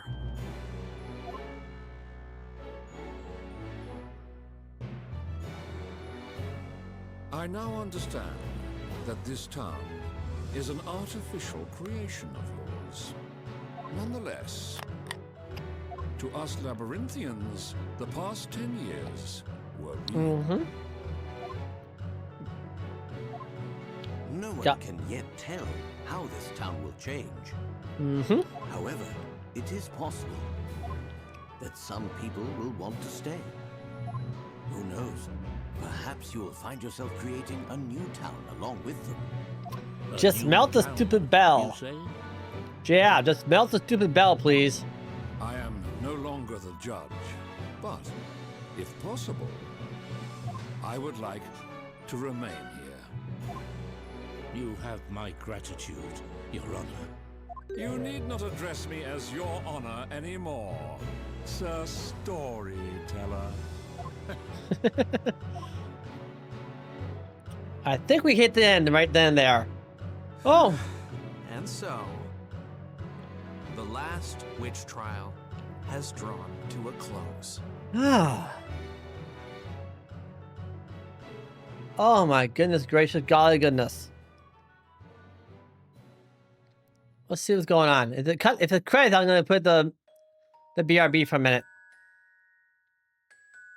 What did Mr. Wright, Mr. Layton, and my father talk about? That I do not know. Actually, I'm probably do it right now. BRB. But Dad made a promise to me. Once everyone recovers their memories and he is cured of his illness, he will return to write a new story with everyone's help.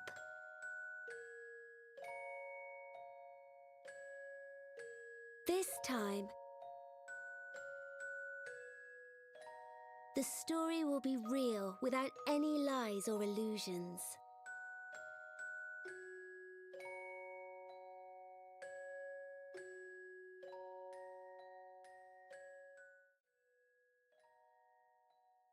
Oh, I'm back. I think we hit our end point. Yeah, look at this. It's the end scenes. Huh? Did they just ring the thing after the whole warning about it?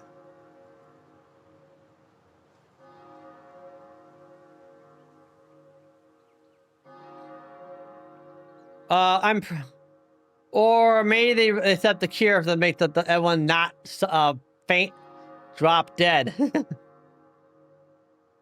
What a beautiful sound. Almost as if it's ringing in a new beginning for the town. It gets to fix the groundwater problem. They do look a lot better, don't they? A lot more free. Okay then. Whenever you are ready, Hey, Mr. Barnum. Hey, Barnum. And the pup. Whoa. An inquisitive barn knows how to drive a speedboat. What do you know? Everything! Espella, you take care now. You too, Mr. Cantabella. Bye!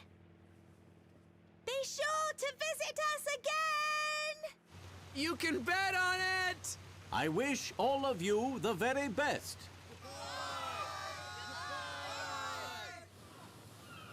Mr. Wright, I knew I could count on you to stand your ground and fight me to the very end. Me too. I always believed in you, Professor. And I know it's why we managed to get to the mysterious truth behind this town. Such a long ending. When we get back to England, we'll drop by and see you, Luke. Great!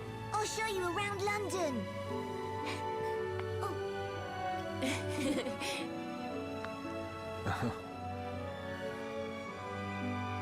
Guess now would be a good time to mention the whole spirit medium thing, huh? When they're away from the world that burns witches and magic.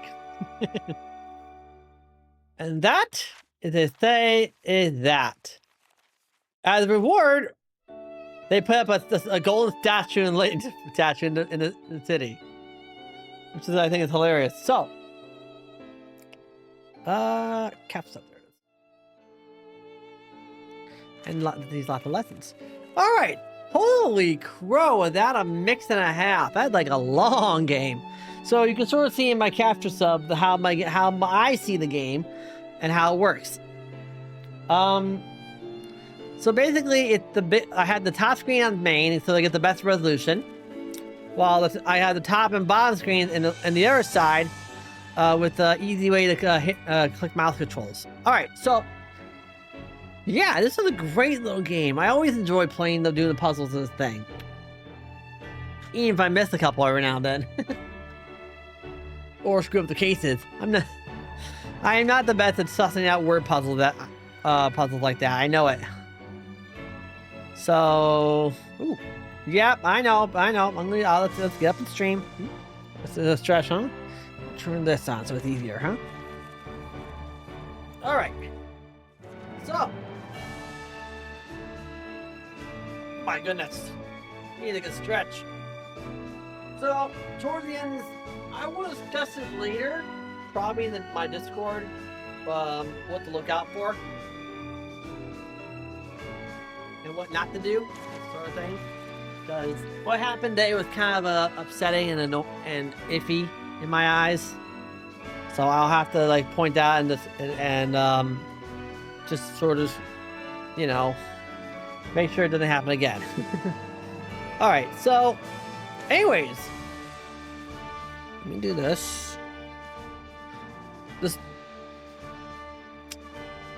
The story behind this game was really cool, and I love the way that it was a crossover between not just Phoenix Wright and Layton, but between Phoenix Wright and Layton. So I always enjoyed that. So, oh, we're done now. Are we? Oh, we are done. Dang. Okay, hang on. Back to the stream. You know, Professor, I feel like I've just finished reading a really long story. Gee, you think? Indeed, Luke. I know what you mean. It certainly was an enthralling adventure. I wonder how Espella and the others back in Labyrinthia are getting on. I'd love to go back and Such see a them. long story, so... I'd rather not have to be sucked into a book to get there. Perhaps we should ask Carmine to come along with us. Great! It's a real relief he recovered from all of his injuries. Oh, good. But he was a bit put out when he found out you'd already solved all the town's secrets, Professor.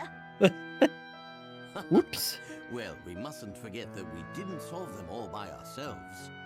They got help. We couldn't have done it without the help of our friends across the Atlantic.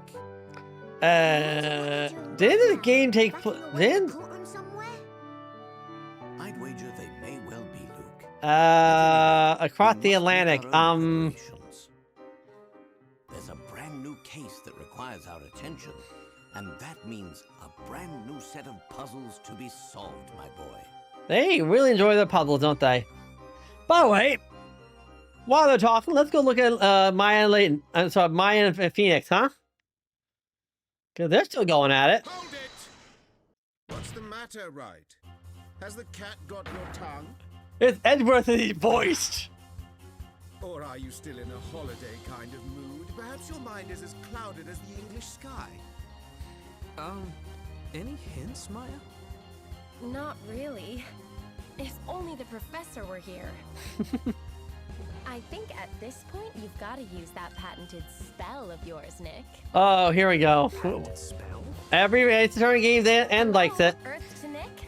Just when we think it's all over, you always use it to turn the tables. Turn your thinking about, you know. Got it. I just have to close my eyes and say the magic word. Luckily, I don't need a witch's scepter for this one. Save the chit-chat for later, right? Give me a second, guys. Just checking a few I've things here. almost missed that utterly annoying spell of yours. Fine, let's hear it then. Just take a deep breath and give it all you've got. Of course. Well, here goes. Objection. I had to say it with them, you know. Oh. Oh boy, more credit scenes. Okay, let's see here. Hopefully that's the last of it. Caps up again. Okay. He's still pretty high. I'm gonna turn it down lower. That's better. All right, so now the extra credit stuff is pulled out of my way. We finished it, I think. There is a set of secret episodes in the game that you can pull off, and there's no court cases. It's just an extra set of puzzles. And everyone's completely out of character. Not my usual cup of tea though, so I'm probably gonna avoid that. So this game was quite interesting. I always when I got a hold of it, I thought, okay, I'm just gonna get some Ace Attorney stuff. No, I got a puzzle buster at the same time. Like, what?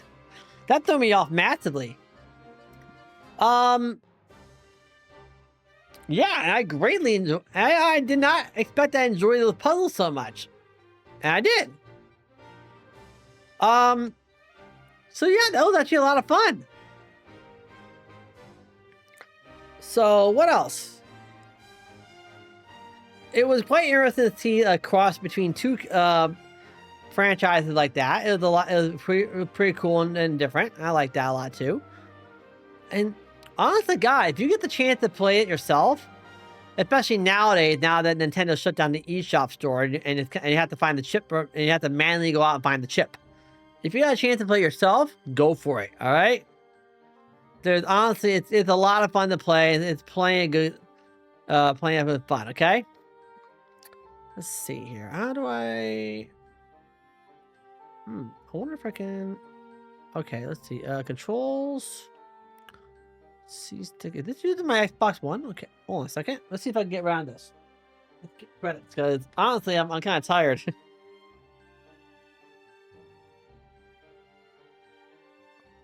Okay, yep. I'm not skipping those credits, am I? Okay. I tried bringing up my Xbox 3 controller to see if I can just skip past all the credits.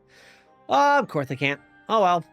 So, anyways, let's discuss what you get out of this. Let me mute it for the next minute. So, when you get out of this, is that you get the it's an extra set of stories. There are like 8 to 10 extra chapters you can pull. Each chapter has its own personal puzzle in it.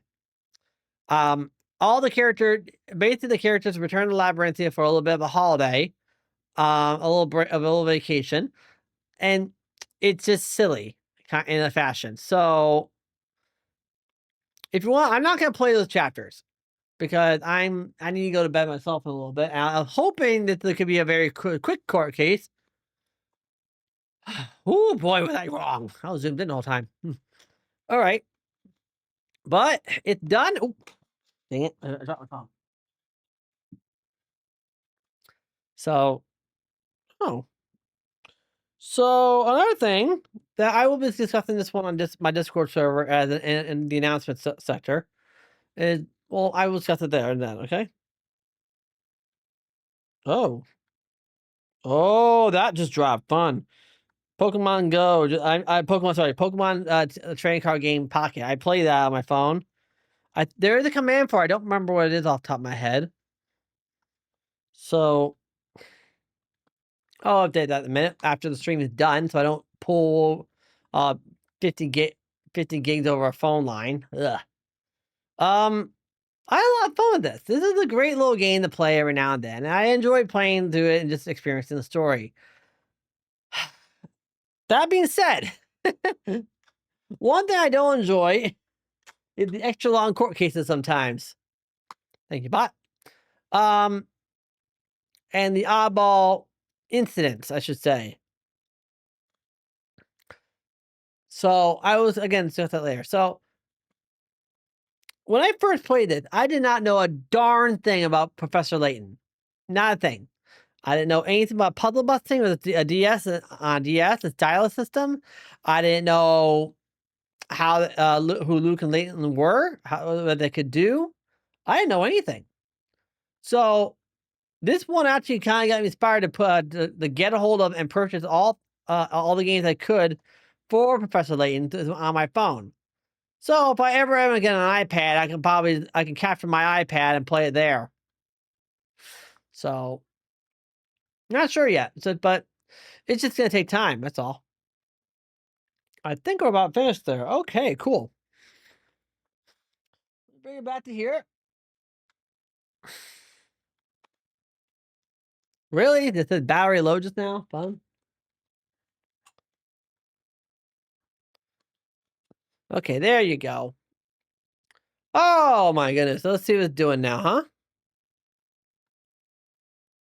Ah, okay. The end screen. Come on, show it to me. Come on. Let me out. Yeah, Finn. I see a Finn. Okay, this game is good. It's fun and enjoyable, but I will say that it has a very long ending sequence.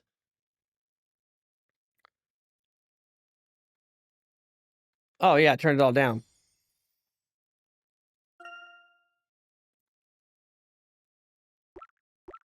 Both of them are doing it?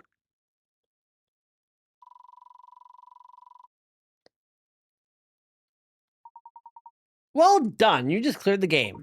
You may now make a special game clear save file data file. When you load the file up, you'll be given a choice of 2 start locations. The first is within an underground ruins. From there, you'll be able to access the town and wander around freely, search for hit coins and unsolved puzzles. The second choice is the climax and the epilogue. This is ideal for those who like to experience the game's finale one more time. You'll be able to restart with maximum credibility, so even if you run short this time around, you'll still have a chance to pick up those vile pick rats that you missed. Sure beans, we will save the game. Go!